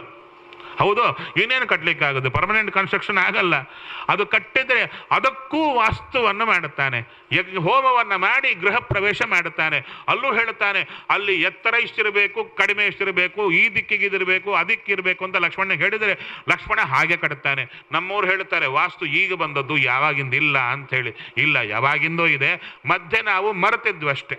ಸರಿ, ಮುಂದೆ ಹೇಳಿದರೆ ಅವರೆಲ್ಲರ ಸಂಹಾರ ಮಾಡಿದ. ಅವಾಗೆ ವಿಶ್ವಾಮಿತ್ರರು ಬರ್ತಾ ಇದ್ದಾರೆ. ಕೃತಾರ್ಥೋಸ್ಮಿ ಮಹಾಬಾಹು ಕೃತಂ ಗುರುವಚಸ್ತ್ವಯ. ನನ್ನ ಮಾತನ್ನು ಮಾಡಿದ್ಯಪ್ಪ, ಸಂತೋಷ ಆಯಿತು ಅಂತ ಆ ರಾಮಚಂದ್ರನನ್ನ ಆಲಿಂಗನ ಮಾಡಿಕೊಳ್ತಾ ಇದ್ದಾರೆ. ಸರಿ, ಅಲ್ಲಿಂದ ಅವತ್ತು ರಾತ್ರಿ ಅಲ್ಲೇ ವಾಸ ಮಾಡಿಕೊಂಡು ಆವಾಗ ಋಷಿ ಮುನಿಗಳೆಲ್ಲ ಹೇಳಿದ್ರಂತೆ, ಮಿಥಿಲಾ ನಗರಕ್ಕೆ ಹೋಗೋಣವಾ ಅಂತಂದರು. ರಾಮಚಂದ್ರ ಸುಮ್ಮನೆ ಕೂತಿದ್ದ, ಎಲ್ಲೂ ಮಾತಾಡಿಲ್ಲ, ಎಲ್ಲೂ ಮಾತಾಡಲ್ಲ. ಮಾತಿಲ್ಲದ ವ್ಯಕ್ತಿ ರಾಮಚಂದ್ರ, ಕೇವಲ ಕಾರ್ಯ ಮಾತ್ರ, ದೊಡ್ಡವರಿಗೆ ತಕ್ಕಂತೆ ಮಾಡುವ ಕಾರ್ಯ. ಅಲ್ಲಿ ಋಷಿಗಳು ಹೇಳಿದಾಗ ವಿಶ್ವಾಮಿತ್ರರಂದರು, ರಾಮಚಂದ್ರ ಹೋಗೋಣವಾ? ನಿಮ್ಮಿಷ್ಟ, ನೀವೆಲ್ಲಿ ಹೇಳಿದಲ್ಲಿ ಬರ್ತೇನೆ, ನಾನು ನಿಮ್ಮ ಸೇವಕನಷ್ಟೇ. ಸರಿ, ಅವರಿಂದೆಲ್ಲ ಕೂಡಿಕೊಂಡು ಹೊರಡುತ್ತಾ ಇದ್ದಾರೆ. ವಿಶೇಷವಾಗಿ ಇಲ್ಲೊಂದು ಹೇಳುತ್ತಾರೆ, ಅವರು ತಾವು ಹೊರಡುವಾಗ ತಮ್ಮ ಆಶ್ರಮವನ್ನು ರಕ್ಷಣೆ ಮಾಡಬೇಕಲ್ಲ, ಎಲ್ಲರೂ ಹೊರಡ್ತಾ ಇದ್ದಾರೆ ಮಿಥಿಲಾ ನಗರಕ್ಕೆ. ಅದಕ್ಕೆ ಅಲ್ಲಿರುವಂಥ ವೃಕ್ಷಾಭಿಮಾನಿ ದೇವತೆಗಳಿಗೆ, ವನಾಭಿಮಾನಿ ದೇವತೆಗಳಿಗೆ ಪ್ರಾರ್ಥನೆ ಮಾಡಿ ನಮ್ಮ ಮನೆಯನ್ನು ರಕ್ಷಣೆ ಮಾಡಿ ಅಂತ ಹೇಳಿ ಹೋಗ್ತಾ ಇದ್ದಾರೆ ಅವರು. ಮತ್ತು ನಾವು ಮನೆ ಬೀಗ ಹಾಕಿ ಹೋಗ್ತೀವಿ. ಮನೆಯಲ್ಲಿ ವಾಸ್ತು ಪೂಜೆ ಮಾಡುತ್ತೀರ ಗೃಹ ಪ್ರವೇಶ ಕಾಲಕ್ಕೆ, ವಾಸ್ತು ಪುರುಷ ಹೊತ್ತು ಬಂದವ ಮಲಗಿರ್ತಾನೆ, ನಾವು ಎಬ್ಸೋದೇ ಇಲ್ಲ. ನಿತ್ಯವೂ ಕೂಡ ನಾವು ವೈಶ್ವದೇವಾದಿಗಳು ಮಾಡೋ ಕಾಲಕ್ಕೆ ವಾಸ್ತುವಿಗೆ ಕೊಡಬೇಕು. ನಂತರ ವಿಶೇಷವಾಗಿ ಗೃಹಾಭಿಮಾನಿ ದೇವತೆಗಳಿಗೆ ಬಲಿ ಕೊಡಬೇಕು. ವಿಶೇಷವಾದ ಪರ್ವಗಳಲ್ಲಿ ನಾವು ಮನೆ ಬಿಟ್ಟು ಹೋಗುವಾಗ ಮನೆಗೆ ಅಭಿಮಾನಿ ದೇವತೆಗಳನ್ನು ಪ್ರಾರ್ಥನೆ ಮಾಡಿ ಹೋದರೆ ಕಳ್ಳತನ ಇತ್ಯಾದಿಗಳು ನಡೆಯಲ್ಲ. ಅದನ್ನು ಚೆನ್ನಾಗಿ ತಿಳಿಸಿಕೊಡ್ತಾ ಇದ್ದಾರೆ. ನಂತರ ವಿಶೇಷವಾಗಿ ಹೊರಟು ಬರ್ತಾ ಇದ್ದಾರೆ. ಹೊರಟು ಬರುವಾಗ ಮತ್ತೂ ಕಥೆಗಳನ್ನು ರಾಮಚಂದ್ರ ಕೇಳ್ತಾ ಇದ್ದಾನೆ. ಅಲ್ಲ, ವಿಶೇಷವಾದ ನಿಮ್ಮ ಕಥೆ ಹೇಳಿ. ಅವಾಗ ಹೇಳ್ತಾ ಇದ್ದಾರೆ, ಬ್ರಹ್ಮಪುತ್ರನಾಗಿರತಕ್ಕಂಥ ಕುಶನಿಗೆ ವಿಶೇಷವಾಗಿ 4 ಜನ ಮಕ್ಕಳಾದರು ಅಂತ ಆ ಶೋಣಭದ್ರಾ ಅಂತ ನದಿ, ಆ ಶೋಣಭದ್ರಾ ತಟದಲ್ಲಿ ವಿಶೇಷವಾಗಿ ಅವರು ತಪಸ್ಸು ಮಾಡಿದರಯ್ಯ ಅಂತ ಚೆನ್ನಾಗಿ ಅವರ ಕಥೆಯನ್ನು ತಿಳಿಸಿಕೊಡ್ತಾ ಇದ್ದಾರೆ. ನಂತರ ಶೋಣಭದ್ರಾ ತೀರವನ್ನು ದಾಟಿ ಅಲ್ಲಿಂದ ಗಂಗಾ ತಟಕ್ಕೆ ಹೋಗಿ ಅಲ್ಲಿ ರಾಮಚಂದ್ರ ವಾಸ ಮಾಡುತ್ತಾ ಇದ್ದಾನೆ ಎಲ್ಲರಿಗೂ ಕೂಡ. ನಂತರ ಅವಾಗ ಕೇಳಿದ, ಈ ಗಂಗೆ ಅಂದರೆ ಏನು, ಎಲ್ಲಿಂದ ಬಂದು ರಾಮಚಂದ್ರ ಕೇಳಿದಕ್ಕೆ ಇಡೀ ಗಂಗಾ ಉತ್ಪತ್ತಿ ಕಥಾ ದೊಡ್ಡದು ಬರ್ತಾ ಇದೆ. ರಾಮನ ಮುಂದೆ ತಮಗೆ ಗೊತ್ತಿದ್ದನ್ನೆಲ್ಲ ಬಿಚ್ಚಿಡುವ ಮೂಲಕ ನಮಗೆ ರಹಸ್ಯಗಳನ್ನು ತಿಳಿಸಿಕೊಡ್ತಾ ಬರ್ತಾ ಇದ್ದಾರೆ. ಅಯ್ಯ, ಆ ಗಂಗೆಯನ್ನು ಪಡೆಯಲಿಕ್ಕೆ ಹೇಳಿದ್ರು. ಸಗರನ ಮಕ್ಕಳು ಅವರು ಕಪಿಲ ಮಹರ್ಷಿಗಳ ಆಗ್ರಹಕ್ಕೆ ತುತ್ತಾದರು. ಸಗರ ರಾಜನ ಮಕ್ಕಳು 60 ಜನ ಮಕ್ಕಳು. ಆ 60 ಜನ ಮಕ್ಕಳಲ್ಲ, ಇನ್ನೊಬ್ಬನಿದ್ದ. ಯಾರು? ಹೌದು, 60,000 ಜನ ಮಕ್ಕಳು. ಇನ್ನೊಬ್ಬನಿದ್ದ. ಯಾರು ಅಂದರೆ ಅಂಶುಮಂತ ಅಂದರು. ಅಂಶುಮ, ಹೌದು, ಇಬ್ಬರು ಮಕ್ಕಳು. ಹೇಳಿದರು, 60,000 ಬೇಕಾ, ಒಬ್ಬ ಮಗ ಬೇಕಾ? ಅವಾಗ ಕೇಳುತ್ತಾರೆ, ಔರ್ವ ಋಷಿಗಳ ಅನುಗ್ರಹದಿಂದ ಬದುಕುತ್ತಾನೆ ಸಗರ ಮಹಾರಾಜ. ಕೇಳುತ್ತಾನೆ, 60,000 ಜನ ಮಕ್ಕಳು ಬೇಕಾ, ವಂಶ ಬೆಳೆಸುವ ಒಬ್ಬ ಮಗ ಬೇಕಾ ಅಂತ. ಅವಾಗ ಸುಕೇಶಿನಿ ಅಂತ ಆಕೆ ಒಂದೇ ಮಕ್ಕಳು ಸಾಕು ಅಂತಾಳೆ. ಇನ್ನೊಬ್ಬ ಆಕೆ 60,000 ಬೇಕು, ನನಗೆ ಹೋದ್ರೂ ಪರವಾಗಿಲ್ಲ ಅಂದರು. ಅದಕ್ಕೆ ಆ ಯಜ್ಞವನ್ನು ಧಾರಣೆ ಮಾಡುತ್ತಾರೆ ಸಗರ ಮಹಾರಾಜ. ಇಂದ್ರ ಇವರು ಆ ಅಶ್ವವನ್ನು ಅಪಹಾರ ಮಾಡಿ ಕಪಿಲ ಮಹರ್ಷಿಗಳ ಹತ್ತಿರ ಕಟ್ಟಿ ಹಾಕಿದಾಗ ಅವರು ಅಶ್ವವನ್ನು ಹುಡುಕೊಂಡು ಹೋಗಿ ಭೂಮಿಯನ್ನು ತೋಡಿ ಒಳಕ್ಕೆ ಹೋಗ್ತಾರೆ. ಕಪಿಲ ಮಹರ್ಷಿಗಳ ಮೇಲೆ ಖಡ್ಗವನ್ನು ಎತ್ತಿದಾಗ ಸುಟ್ಟು ಬೂದಿ ಆಗ್ತಾರೆ. ಇದು ಗೊತ್ತು ನಮಗೆ, ಹೌದಲ್ವೋ? ನಂತರ ವಿಶೇಷವಾಗಿ ಅಂಶುಮಂತ ಬರ್ತಾನೆ. ಅಂಶುಮಂತ ತಪಸ್ಸನ್ನು ಆಗಿಲ್ಲ. ದಿಲೀಪ ಬರ್ತಾನೆ. ಅಂಶುಮಂತ ಯಜ್ಞ ಪೂರ್ತಿ ಮಾಡುತ್ತಾನೆ. ದಿಲೀಪ ಬರ್ತಾನೆ, ತಪಸ್ಸು ಮಾಡುತ್ತಾನೆ, ಆದರೂ ಗಂಗೆ ಬರಲಿಲ್ಲ. ನಂತರ ವಿಶೇಷವಾಗಿ ಭಗೀರಥ ಬಂದ. ಭಗೀರಥನಿಗೆ ಬ್ರಹ್ಮದೇವರ ಅನುಗ್ರಹ ಮಾಡಿದರು. ಗಂಗೆಯನ್ನು ಕಳಿಸ್ತೇನೆ ನಾನು, ಆದರೆ ಧಾರಣೆ ಮಾಡಲಿಕ್ಕೆ ನಿಮಗಾಗುತ್ತೇನಯ್ಯ, ರುದ್ರದೇವರ ಕುರಿತು ತಪಸ್ಸನ್ನು ಮಾಡು ಅಂದರು. ಆವಾಗ ರುದ್ರದೇವರು ಬಂದರಂತೆ. ಸರಿ, ನಾನು ಧಾರಣೆ ಮಾಡಬೇಕಲ್ಲ ಅಂದರೆ ಹೌದು ಅಂದರು. ಅದಕ್ಕೆ ದೇವರ ಪಾದೋದಕ ಒಂದು ತೊಟ್ಟು ಕೆಳಗೆ ಬೀಳಬಾರದು. ಏನು ಮಾಡಬೇಕು? ಗಂಗೆ ಭರ್ಜರಿಯಿಂದ ಮೇಲಿಂದ ಬರ್ತಾ ಇದ್ದಾಳೆ. ಬರುವಾಗ ರುದ್ರದೇವರು ಆಕಾಶಕ್ಕೆ ಬೆಳೆದರಂತೆ. ಆಕಾಶಕ್ಕೆ ಬೆಳೆದು ತಮ್ಮ ಕೂದಲನ್ನೆಲ್ಲ ಆಕಾಶದಲ್ಲಿ ಹರಡಿದರು. ಎಷ್ಟು ಅಂದರೆ ಒಂದು ತೊಟ್ಟು ನೀರು ಕೆಳಗೆ ಬೀಳಬಾರದು. ಮತ್ತು ನಾವು ತೀರ್ಥ ತಗೊಂಬೋ ಕಾಲಕ್ಕೆ ನೆಲ ಎಲ್ಲ ತೀರ್ಥ ಆಗಿರುತ್ತೆ. ರುದ್ರದೇವರು ಆ ತೀರ್ಥವನ್ನೆಲ್ಲ ತಲೆಯಲ್ಲಿ ಧಾರಣೆ ಮಾಡಿ ಅದಕ್ಕೆ ವ್ಯೋಮಕೇಶ ಅಂತ ರುದ್ರದೇವರಿಗೆ ಹೆಸರು. ಆ ಜಟೆಯಲ್ಲಿ ಬಂಧನ ಮಾಡಿಬಿಟ್ರಂತೆ. ಬಂಧನ ಮಾಡಿ ಗಂಗೆ ಅಲ್ಲೇ ಕೂತು ಬಿಟ್ಲು. ನಂತರ ಕೇಳಿದ, ಸ್ವಾಮಿ ನಮಗಾಗಿ ಕೇಳಿದರೆ ಒಳಗೆ ಇಟ್ಟುಕೊಂಡ್ರೆ ಹೇಗೆ? ಅವಾಗ ಒಂದು ಚೂರು ಬಿಟ್ರಂತೆ. ಅದೇ ಇಷ್ಟು ದೊಡ್ಡ ಗಂಗಾ ಆಗಿದ್ದಾಳೆ ಅಂತ ಪಾತಾಳಕ್ಕೆ ಹೋಗಿ ಅವರೆಲ್ಲನೂ ಉದ್ಧಾರ ಮಾಡಿದ್ಲಯ್ಯ ಅಂತ ಚೆನ್ನಾಗಿ ತಿಳಿಸಿಕೊಟ್ಟಾಗ ರಾಮಚಂದ್ರ ಅವರಿಂದ ಕೂಡಿಕೊಂಡು ತಾನು ಹೊರಡ್ತಾ ಇದ್ದಾನೆ. ಹೊರಟು ಎಲ್ಲಿಗೆ? ಮಿಥಿಲಾ ನಗರಕ್ಕೆ ಬರಬೇಕು. ಮಿಥಿಲಾ ನಗರದ ಹತ್ತಿರ ಒಂದು ಉಪವನ. ಆ ಉಪವನದಲ್ಲಿ ಬರ್ತಾ ಇದ್ದಾರೆ. ಆ ಉಪವನದಲ್ಲಿ ಬಂದಾಗ ಯಾರ ದೀವನ ಏನಿದೆ ಅಂತ ಕೇಳಿದಾನೆ ರಾಮಚಂದ್ರ. ಅವಾಗ ಹೇಳುತ್ತಾರೆ, ಇದು ಗೌತಮರ ಆಶ್ರಮ. ಈ ಗೌತಮರ ಆಶ್ರಮದಲ್ಲಿ ಚೆನ್ನಾಗಿತ್ತಯ್ಯ. ಒಂದು ದಿವಸ ಇಂದ್ರದೇವರು ಬಂದು ಗೌತಮರ ಆಕೃತಿಯಲ್ಲೇ ಆಕೆಯನ್ನು ಸ್ವೀಕಾರ ಮಾಡಿದ್ರು. ಇಲ್ಲಿ ನಮಗೆ ಸ್ವಲ್ಪ ಪ್ರಶ್ನೆಗಳು ಬರುತ್ತೆ. ಬಂದರೆ ಅಲ್ಲ, ಗೌತಮರ ಪತ್ನಿ ಆಕೆ ನಮ್ಮಂಥ ಆಕೆನಾ? ಆಕೆ ತಪಸ್ವಿನಿಯನ? ಆಕೆ ದೊಡ್ಡ ತಪಸ್ವಿನಿ. ಹಾಗಾದ್ರೆ ತಪಶಕ್ತಿ ಇತ್ತೋ ಇಲ್ವೋ? ಇತ್ತು. ಹಾಗಾದರೆ ತಪಶಕ್ತಿಯ ಫಲ ಏನು? ಎದುರಿಗೆ ಯಾರು ಕಾಣಿಸಿದ್ರು ಯಾರು ಅಂತ ಗೊತ್ತಾಗಿ ಬಿಡುತ್ತೆ. ಇದು ತಪಶಕ್ತಿಯ ಫಲ. ಅದಕ್ಕೆ ಹೇಳ್ತಾ ಇದ್ದಾರೆ, ಹೌದಾ, ಹಾಗಾದರೆ ಇಂದ್ರದೇವರಲ್ಲಿಗೆ ಬಂದಾಗ ಇಂದ್ರದೇವರು ಅಂತ ಅಹಲ್ಯಾದೇವಿಗೆ ಗೊತ್ತಾಯಿತೋ ಇಲ್ಲವೋ ಅಂತ ಪ್ರಶ್ನೆ. ಅವಾಗ ಹೇಳ್ತಾ ಇದ್ದಾರೆ, ಗೊತ್ತಾಯಿತು ಅಂದರು. ಏನಿನ್ನ ಗೊತ್ತಾದರೆ ಹೇಗೆ ಒಪ್ಪಿದ್ಲಾಕೆ ಅಂದರೆ ಇಂದ್ರ ಕೌತೂಹಲೇನಾ, ಅಪ್ಪ ಇಂದ್ರದೇವರು ಬಂದ್ರಲ್ಲ ಅಂತ ಅವರ ಮೇಲೆ ಆಸೆಯಿಂದ ಒಪ್ಪಿದಲಂತೆ. ಅದಕ್ಕಾಗಿ ಆಕೆಗೆ ಶಾಪ ಅಂದ್ರು. ಇಲ್ಲದಿದ್ದರೆ ಇಂದ್ರದೇವರು ಬಲಾತ್ಕಾರ ಮಾಡಿದ್ದಕ್ಕೆ ಇಂದ್ರದೇವರಿಗೆ ಶಾಪ ಇರಲಿ, ಪಾಪ ಆಕೆಗೆ ನಿರಪರಾಧಿ ಅಲ್ಲ, ಆಕೆಗೆ ಯಾಕೆ ಶಾಪ ಅಂದರೆ ರಾಮಾಯಣದಲ್ಲಿ ಬಿಚ್ಚಿ ಹೇಳ್ತಾ ಬರ್ತಾ ಇದ್ದಾರೆ. ಹಾಗಲ್ಲ, ಈ ರೀತಿಯಾಗಿರತಕ್ಕಂಥ ಶಾಪ ಈ ರೀತಿಯಾಗಿ ಕೊಟ್ಟರು. ನಂತರ ವಿಶೇಷವಾಗಿ ಶಾಪವನ್ನು ಕೊಟ್ಟ ಮೇಲೆ ಆ ಶಾಪ ಕೊಡೋ ಕ್ರಮ ಇದೆ. ಏನು? ಕಲ್ಲಾಗಿ ಬಿದ್ದಿರು ಅಂತ ಕೊಡಲಿಲ್ಲ ಶಾಪ. ಏನು? ಶಿಲಾವತ ದೃಶ್ಯಸೆ ಅಂದರೆ ಕಲ್ಲಿನಂತೆ ಕಾಣುತ್ತೀಯ. ಹೌದಾ? ಹಾಗಾದರೆ ಎಲ್ಲರಿಗೂ ಕಾಣಿಸ್ತಾ ಇಲ್ಲ ಆಕೆ ಅಂದರೆ ಯಾರಿಗೂ ಕಾಣಿಸ್ತಾ ಇದ್ದಿಲ್ಲ, ಅಂದರೆ ದೇವತೆಗಳಿಗೂ ಕಾಣಿಸ್ತಾ ಇಲ್ಲ ಅಂತ ಅಪ್ರದೃಶ್ಯವಾಗಿರತಕ್ಕಂಥ ಶಕ್ತಿಯಿಂದ ಆಕೆ ಇದ್ಲು ಅಂತ ಚೆನ್ನಾಗಿ ತಿಳಿಸಿಕೊಡ್ತಾ ಇದ್ದಾರೆ. ತದನಂತರ ವಿಶೇಷವಾಗಿ ರಾಮಚಂದ್ರ ಅಲ್ಲಿಗೆ ಬರ್ತಾ ಇದ್ದಾನೆ. ರಾಮಚಂದ್ರ ಅಲ್ಲಿಗೆ ಬಂದಾಗ ಹೇಳುತ್ತಾ ಇದ್ದಾರೆ, ಅಯ್ಯ ಆಕೆಯನ್ನು ಉದ್ಧಾರ ಮಾಡಬೇಕು ಅಂತ ಹೇಳಿದಾಗ ರಾಮಚಂದ್ರ ಬಂದ ಕೂಡಲೇ ಯಾರಿಗೂ ಕಾಣದೇ ಇರುವಂಥ ಆಕೆ ರಾಮಚಂದ್ರನ ಕಣ್ಣಿಗೆ ಬೀಳತಾ ಇದ್ದಾಳೆ. ಆವಾಗ ರಾಮಚಂದ್ರನ ಸ್ಪರ್ಶ ಆಯಿತು. ಮುಟ್ಟಿದ ರಾಮಚಂದ್ರ ಮುಟ್ಟಿದ ಕೂಡಲೇ ಆಕೆ ತಮ್ಮ ವಿಶೇಷವಾಗಿ ಅಂದರೆ ಭಸ್ಮದಿಂದ ಆಚ್ಛಾದಿತವಾದ ಅಗ್ನಿಯಂತೆ ಇದ್ಲು, ತಮ್ಮ ನಿಜರೂಪ ಧಾರಣೆ ಮಾಡಿಕೊಂಡು ಬರ್ತಾ ಇದ್ದಾಳೆ. ಅದಕ್ಕೆ ಹೇಳ್ತಾ ಇದ್ದಾರೆ, ರಾಮಚಂದ್ರ ವಿಶೇಷವಾಗಿ ಆಕೆಯ ಪಾದವನ್ನು ಸ್ಪರ್ಶ ಮಾಡಿದ ಅಂತ ಹೇಳ. ರಾಮ ಲಕ್ಷ್ಮಣರಿಬ್ಬರು ಕೂಡ ಆಕೆಯ ಪಾದವನ್ನು ಸ್ಪರ್ಶ ಮಾಡುತ್ತಾರೆ. ಆಕೆ ಇಬ್ಬರನ್ನ ಹತ್ತಿರ ಕರ್ಕೊಂಡು ನಂತರ ಇಬ್ಬರಿಗೂ ಅರ್ಘ್ಯ ಪಾದ್ಯ ಎಲ್ಲವನ್ನ ಕೊಡ್ತಾ ಇದ್ದಾಳೆ. ಅವಾಗ ಅರ್ಘ್ಯ ಪಾದ್ಯಾದಿಗಳನ್ನು ಕೊಟ್ಟು ಸತ್ಕಾರವನ್ನು ಮಾಡುತ್ತಾ ಇದ್ದಾಳೆ. ರಾಮಚಂದ್ರ ಸಂತುಷ್ಟನಾಗ್ತಾ ಇದ್ದಾನೆ. ಗೌತಮರು ಪ್ರತ್ಯಕ್ಷರಾಗಿ ಬರ್ತಾ ಇದ್ದಾರೆ.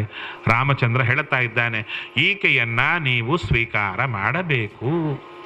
ಅದಕ್ಕೂ ಹೇಳುತ್ತಾರೆ, ಆಕೆಗೆ ಭಗವಂತ ಬಂದು ಬೇಗ ಆ ಒಂದು ಸ್ಥಿತಿಯಿಂದ ಮೋಕ್ಷಣೆ ಮಾಡಲಿಕ್ಕೆ ಕಾರಣ ಏನು ಅಂದರೆ ಇಂದ್ರದೇವರು ಮಾಡಿದ ಪ್ರಾರ್ಥನಾ ಅಂತ ಹೇಳ್ತಾರೆ.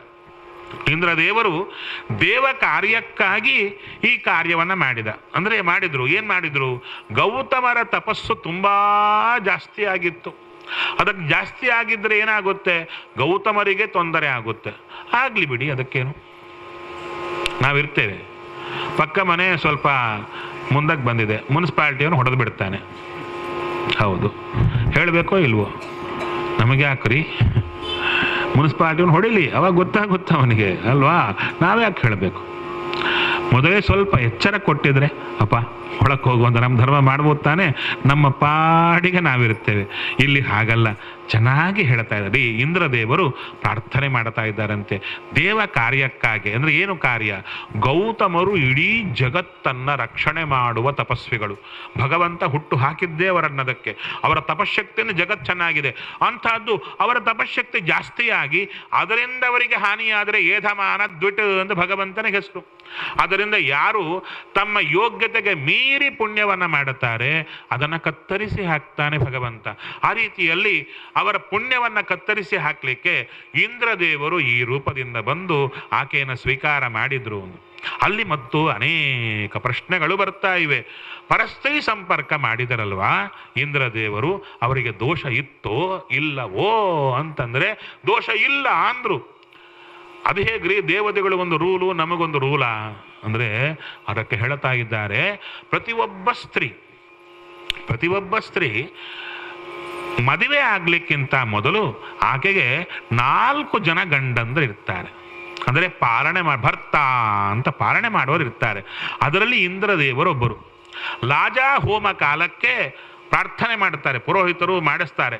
ಅಯ್ಯ, ಈ 4 ಜನ ದೇವತೆಗಳನ್ನು ಇಷ್ಟರವರೆಗೂ ನೀವು ಗಂಡಂದರಾಗಿ ಈಕೆಯನ್ನು ರಕ್ಷಣೆ ಮಾಡಿದ್ದೀರಾ, ಇನ್ನು ಮುಂದೆ ನನಗೆ ಬಿಟ್ಟು ಕೊಡಿ ಅಂತ ಕೇಳಿದಾಗ ಆವಾಗ ಬಿಟ್ಟು ಕೊಡ್ತಾರೆ. ಹಾಗಾದರೆ ಮೊದಲೇ ಗಂಡಂದರಾದಂಥ ಇಂದ್ರದೇವರಿಗೆ ಆಕೆ ಸ್ಪರ್ಶ ಮಾಡಿದರೆ ಏನೂ ದೋಷವಿಲ್ಲ. ಅಷ್ಟೇ ಅಲ್ಲ, ಅವರು ಮಾಡಿದ ಅಹಲ್ಯಾಜಾರ ಅಂತ ಹೆಸರೇನಿದೆ ಅದೇ ಮಂತ್ರ ಆಯಿತು ಅಂದರು. ಅಹಲ್ಯಾಜಾರಾಯ ಸ್ವಾಹ ಅಂತ ಕೊಡುವ ಶುದ್ಧ ಮಂತ್ರ ಆಯಿತು. ಅವರ ಕೂದಲನ್ನು ಅಲುಗಾಡಿಸಲಿಕ್ಕಾಗಿಲ್ಲ ಆ ಕಾರ್ಯ. ಯಾಕೆ? ಅವರ ತಲೆಯಲ್ಲಿ ಆ ಕಾರ್ಯ ಮಾಡಬೇಕೆಂಬ ಕಾಮನೆ ಇದ್ದಿಲ್ಲ. ದೇವತೆಗಳ ಕಾರ್ಯ ಮಾಡಬೇಕು ಅಂತ ಹೋದರಷ್ಟೇ ಹೊರತು ಇನ್ನೊಂದಿಲ್ಲ ಅಂತ ಹೇಳ್ತಾರೆ. ಆ ರೀತಿಯಾಗಿ ಇಂದ್ರದೇವರು ಸದಾ ಆಚಾರ್ಯ ಹೇಳ್ತಾರೆ, ಭಗವಂತನಲ್ಲಿ ಪ್ರಾರ್ಥನೆ ಮಾಡ್ತಾ ಇದ್ರಂತೆ. ದೇವ ಕಾರ್ಯಕ್ಕೆ ಹೋದೆ, ಹೌದು ಎಲ್ಲ ಸರಿಯೇ, ಆದರೆ ನನ್ನ ನಿಮಿತ್ತವಾಗಿ ಆಕೆಗೆ ಶಾಪ ಬಂದಿದೆ, ಹೇ ಶ್ರೀಹರೇ ಬೇಗ ಅನುಗ್ರಹ ಮಾಡು ಅಂತ ಇಂದ್ರದೇವರು ಸತತ ಪ್ರಾರ್ಥನೆ ಮಾಡ್ತಿದ್ದರಂತೆ. ಅದಕ್ಕೆ ಆಚಾರ್ಯ ಹೇಳ್ತಾರೆ, ಉನ್ನತ ಪ್ರಾರ್ಥಿತಾಶೇಷ ಸಂಸಾಧಕಂ. ನಮಗಿಂತ ದೊಡ್ಡವರಾದವರು ನಮಗಾಗಿ ಪ್ರಾರ್ಥನೆ ಮಾಡಿದರೆ ಬೇಗ ಭಗವಂತ ಅನುಗ್ರಹ ಮಾಡುತ್ತಾನೆ. ಹೌದು, ನಾವೇ ಪ್ರಾಣದೇವರ ಸೇವೆ ಮಾಡ್ಬೋದು, ಸ್ವಲ್ಪ ಲೇಟ್ ಆಗುತ್ತೆ. ಸತ್ಯಾತ್ಮನ ಮಂತ್ರಾಕ್ಷತೆ ಕೊಟ್ಟರೆ ಬೇಗ ಅನುಗ್ರಹ ಮಾಡ್ತಾರೆ, ಹೌದಲ್ವೋ? ದೊಡ್ಡವರ ಅನುಗ್ರಹ, ಅದಕ್ಕೆ ವಿಶೇಷವಾಗಿ ನಮಗೆ ಭಗವಂತ ಬೇಗ ಅನುಗ್ರಹ ಮಾಡಲಿಕ್ಕೆ ಕಾರಣ ಆಗುತ್ತೆ ಅಂತ ಹೇಳ್ತಾರೆ. ಆ ರೀತಿಯಲ್ಲಿ ಇಂದ್ರದೇವರ ಪ್ರಾರ್ಥನೆಯಿಂದಲೇ ಭಗವಂತ ಆಕೆಗೆ ಒಳ್ಳೆ ರೂಪವನ್ನು ಕೊಟ್ಟ. ನಂತರ ಗೌತಮರ ಜೊತೆಗೆ ಅವರನ್ನು ಕೂಡಿಸ್ತಾ ಇದ್ದಾರೆ. ಅವಾಗ ಎಲ್ಲರಿಗೂ ಸಂತೋಷ ಆಗ್ತಾ ಇದೆ. ತದನಂತರ ಮತ್ತು ಅಲ್ಲಿಂದ ಹೊರಡ್ತಾ ಇದ್ದಾರೆ. ಅಲ್ಲಿ ಒಂದು ರಾಜ್ಯ ಬರ್ತಾ ಇದೆ. ಆ ರಾಜ್ಯದ ರಾಜ ಸುಮತಿ ರಾಜ ಅಂತ. ಸುಮತಿ ರಾಜ ಇವರನ್ನು ಕರ್ಕೊಂಡು ಬಂದು ರಾಮಚಂದ್ರನ ದರ್ಶನ ಮಾಡಿ ವಿಶೇಷವಾಗಿ ಸತ್ಕಾರವನ್ನು ಮಾಡುತ್ತಾ ಇದ್ದಾನೆ. ತದನಂತರ ಇವರು ಮಿಥಿಲಾ ನಗರವನ್ನು ಪ್ರವೇಶ ಮಾಡುತ್ತಾ ಇದ್ದಾರೆ. ಆ ಮಿಥಿಲಾ ನಗರವನ್ನು ಪ್ರವೇಶ ಮಾಡಿದಾಗ ಜನಕ ಮಹಾರಾಜ ವಿಶೇಷವಾಗಿ ಅವರನ್ನು ಕರಕೊಂಡು ಬರ್ತಾ ಇದ್ದಾನೆ. ಇದರಲ್ಲಿ ಮಧ್ಯೆ ಬಂತು ಏನು ವಿಷಯ ಅಂದರೆ ಹೇಳ್ತಾ ಇದ್ದಾರೆ, ವಿಶ್ವಾಮಿತ್ರರ ಹಿಂದಿನ ಚರಿತ್ರೆಯನ್ನೆಲ್ಲ ಇಲ್ಲಿ ವಿಶೇಷವಾಗಿ ವರ್ಣನೆ ಮಾಡ್ತಾ ಬರ್ತಾರೆ. ಇಲ್ಲಿಗೆ ಮಿಥಿಲಾ ನಗರಕ್ಕೆ ಬಂದಾಗ ಮಿಥಿಲಾ ನಗರದಲ್ಲಿ ದಶರಥ ಮಹಾರಾಜ ಎಲ್ಲರನ್ನ ಆಹ್ವಾನ ಕೊಟ್ಟ. ಪೂಜಾ ಮಾಡಿದ ವಿಶ್ವಾಮಿತ್ರರಿಗೆ ಕೇಳ್ತಾ ಇದ್ದಾನೆ, ಒಳ್ಳೆ ಹೊಳಿತಾ ಇದ್ದಾನೆ ಹುಡುಗ, ಯಾರಿವ? ಚೆನ್ನಾಗಿದ್ದಾನೆ. ರಾಮಚಂದ್ರ ಪುರದಲ್ಲಿ ಪ್ರವೇಶ ಮಾಡುವ ಕಾಲಕ್ಕೆ ಎಲ್ಲರ ಕಣ್ಣು ರಾಮನ ಮೇಲೆ. ಸಾಮಾನ್ಯ ರೂಪ ಚೆನ್ನಾಗಿದ್ರೇನೆ ಎಲ್ಲರ ಕಣ್ಣು ಅವರ ಮೇಲೆ ಇರುತ್ತೆ. ಇನ್ನು ರೂಪಕ್ಕೆ ತಕ್ಕ ವಿನಯ ಗುಣ ಎಲ್ಲ ಇದ್ದರೆ ಎಲ್ಲರ ಕಣ್ಣು ಅವರ ಮೇಲೆ ಇರೋದು ಸಹಜ. ಅಷ್ಟೇ ಅಲ್ಲದೆ ರಾಮ ಎಂಬ ಶಬ್ದದಲ್ಲೇ ಕೂತಿದೆ, ರಮಯತೀತಿ ರಾಮ. ಅವನನ್ನು ನೋಡಿದ ಕೂಡಲೇ ಎಲ್ಲರಿಗೂ ಸಂತೋಷ ಆಗ್ತಾ ಇರುತ್ತೆ. ಅದು ಯಾಕೋ ಗೊತ್ತಿಲ್ಲ, ಆನಂದ ಆಗ್ತಾ ಇರುತ್ತೆ. ಹೌದಾ? ನಮ್ಮಲ್ಲೇ ಚೂರು ಚೆನ್ನಾಗಿದ್ದವರನ್ನ ಹೀಗೆ ನೋಡ್ತಾ ಇರ್ತಾರೆ, ಹೌದಾ? ಮತ್ತೆ ರಾಮಚಂದ್ರನ ನೋಡಬೇಕಾದ್ರೆ ಹೇಗಿರಬೇಕು? ಎಲ್ಲ ಪುರಜನ ನೋಡ್ತಾ ಇದ್ದಾರಂತೆ, ಈ ರಾಮನೇ ನಮ್ಮ ಸೀತೆಗೆ ಗಂಡನಾಗಬೇಕು, ಸೀತೆ ಗಂಡನಾಗಬೇಕು. ಯಾಕೆ? ಸೀತೆಗೆ ವರನನ್ನ ಹುಡುಕೋ ಕಾಲಕ್ಕೆ ದಶರಥ ಮಹಾರಾಜನಿಗೆ, ಯಾರಿಗೆ? ಜನಕ ಮಹಾರಾಜನಿಗೆ ತುಂಬಾ ಕಷ್ಟ ಆಯಿತಂತೆ. ಯಾಕೆ? ಸೀತಾದೇವಿ ತುಂಬಾ ಸುರೂಪಳು, ಸೀತಾಯಾ ಸುರೂಪಾಯಾ. ಆಕೆಗೆ ತಕ್ಕಂಥ ವರ ನೋಡ್ಬೇಕಂದ್ರೆ ಎಲ್ಲರೂ ಕೊರಡುಗಳಂತೆ ಇದ್ದಾರೆ, ಯಾರೂ ಚೆನ್ನಾಗಿಲ್ಲ. ಎಲ್ಲರೂ ನೋಡ್ತಾರೆ, ಈಕೆ ಮುಂದೆ ಏನೂ ಚೆನ್ನಾಗಿಲ್ಲ, ಛೀ ಬೇಡ ಬೇಡ ಬೇಡ ಅಂತ ಇದ್ದಾರೆ. ಇವಾಗ ಚೆನ್ನಾಗಿದ್ರೂ ಕಷ್ಟ, ಚೆನ್ನಾಗಿಲ್ಲದಿದ್ರೂ ಕಷ್ಟ, ಓದಿಲ್ಲದಿದ್ರೂ ಕಷ್ಟ, ಓದಿದ್ರೂ ಕಷ್ಟ. ಯಾಕೆ? ಆ ಓದಿಗೆ ತಕ್ಕಂತೆ ಇರಬೇಕು. ಹುಡುಗಿ ಬಿಕಾಮು, ಹುಡುಗ 10th ಫೇಲ್ಡ್ ಅಂದರೆ ಚೆನ್ನಾಗಿರುತ್ತಾ ಅಲ್ವಾ? ಅದಕ್ಕೆ ತಕ್ಕಂತೆ ಹುಡುಕ್ಬೇಕು. ಆ ಹುಡುಗಿಯರ ಟೈಮ್ ಇರುತ್ತೆ ಅವರಿಗೆ, ಹೌದಾ? ಅದಕ್ಕೆ ತಕ್ಕಂತೆ ಚೆನ್ನಾಗಿ ಓದಿಬಿಡ್ತಾರೆ, BA PhD ಅದು ಇದು ಎಲ್ಲ ಮಾಡಿಬಿಡ್ತಾರೆ. ಇನ್ನು ಹುಡುಗನನ್ನು ಅಂಥವರನ್ನೇ ಕರ್ಕೊಂಡು ಬರಬೇಕಾಗುತ್ತೆ. ಸೀತೆ ಹತ್ರ ಹಾಗೆ ಆಗಿದೆ. ಅದಕ್ಕೆ ನೋಡ್ತಾ ಇದ್ದಾರೆ, ಸೀತೆಗೆ ತಕ್ಕವರ ರಾಮಚಂದ್ರ. ಅಲ್ಲಿ ನೋಡಿ, ರಾಮನಿಗೆ ತಕ್ಕವಳು ಸೀತೆ ಅಂತ ಎಲ್ಲೂ ಯಾರೂ ಹೇಳಿಲ್ಲ ರಾಮಾಯಣದಲ್ಲಿ.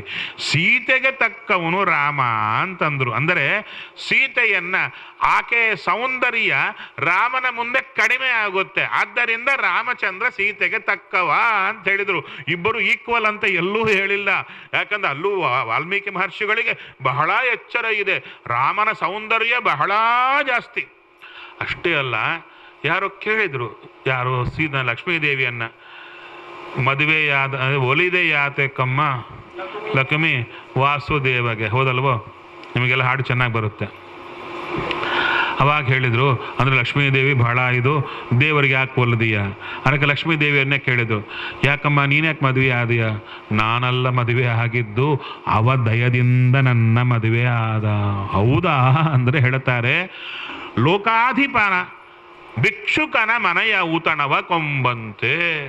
ರಾಜನಾದವ ಭಿಕ್ಷುಕ ಬಂದು, ರಾಜನ ಮನೆಯಲ್ಲಿರುವ ಪದಾರ್ಥವೇ ಅಲ್ಲಿ ಬಿದ್ದಿದೆ.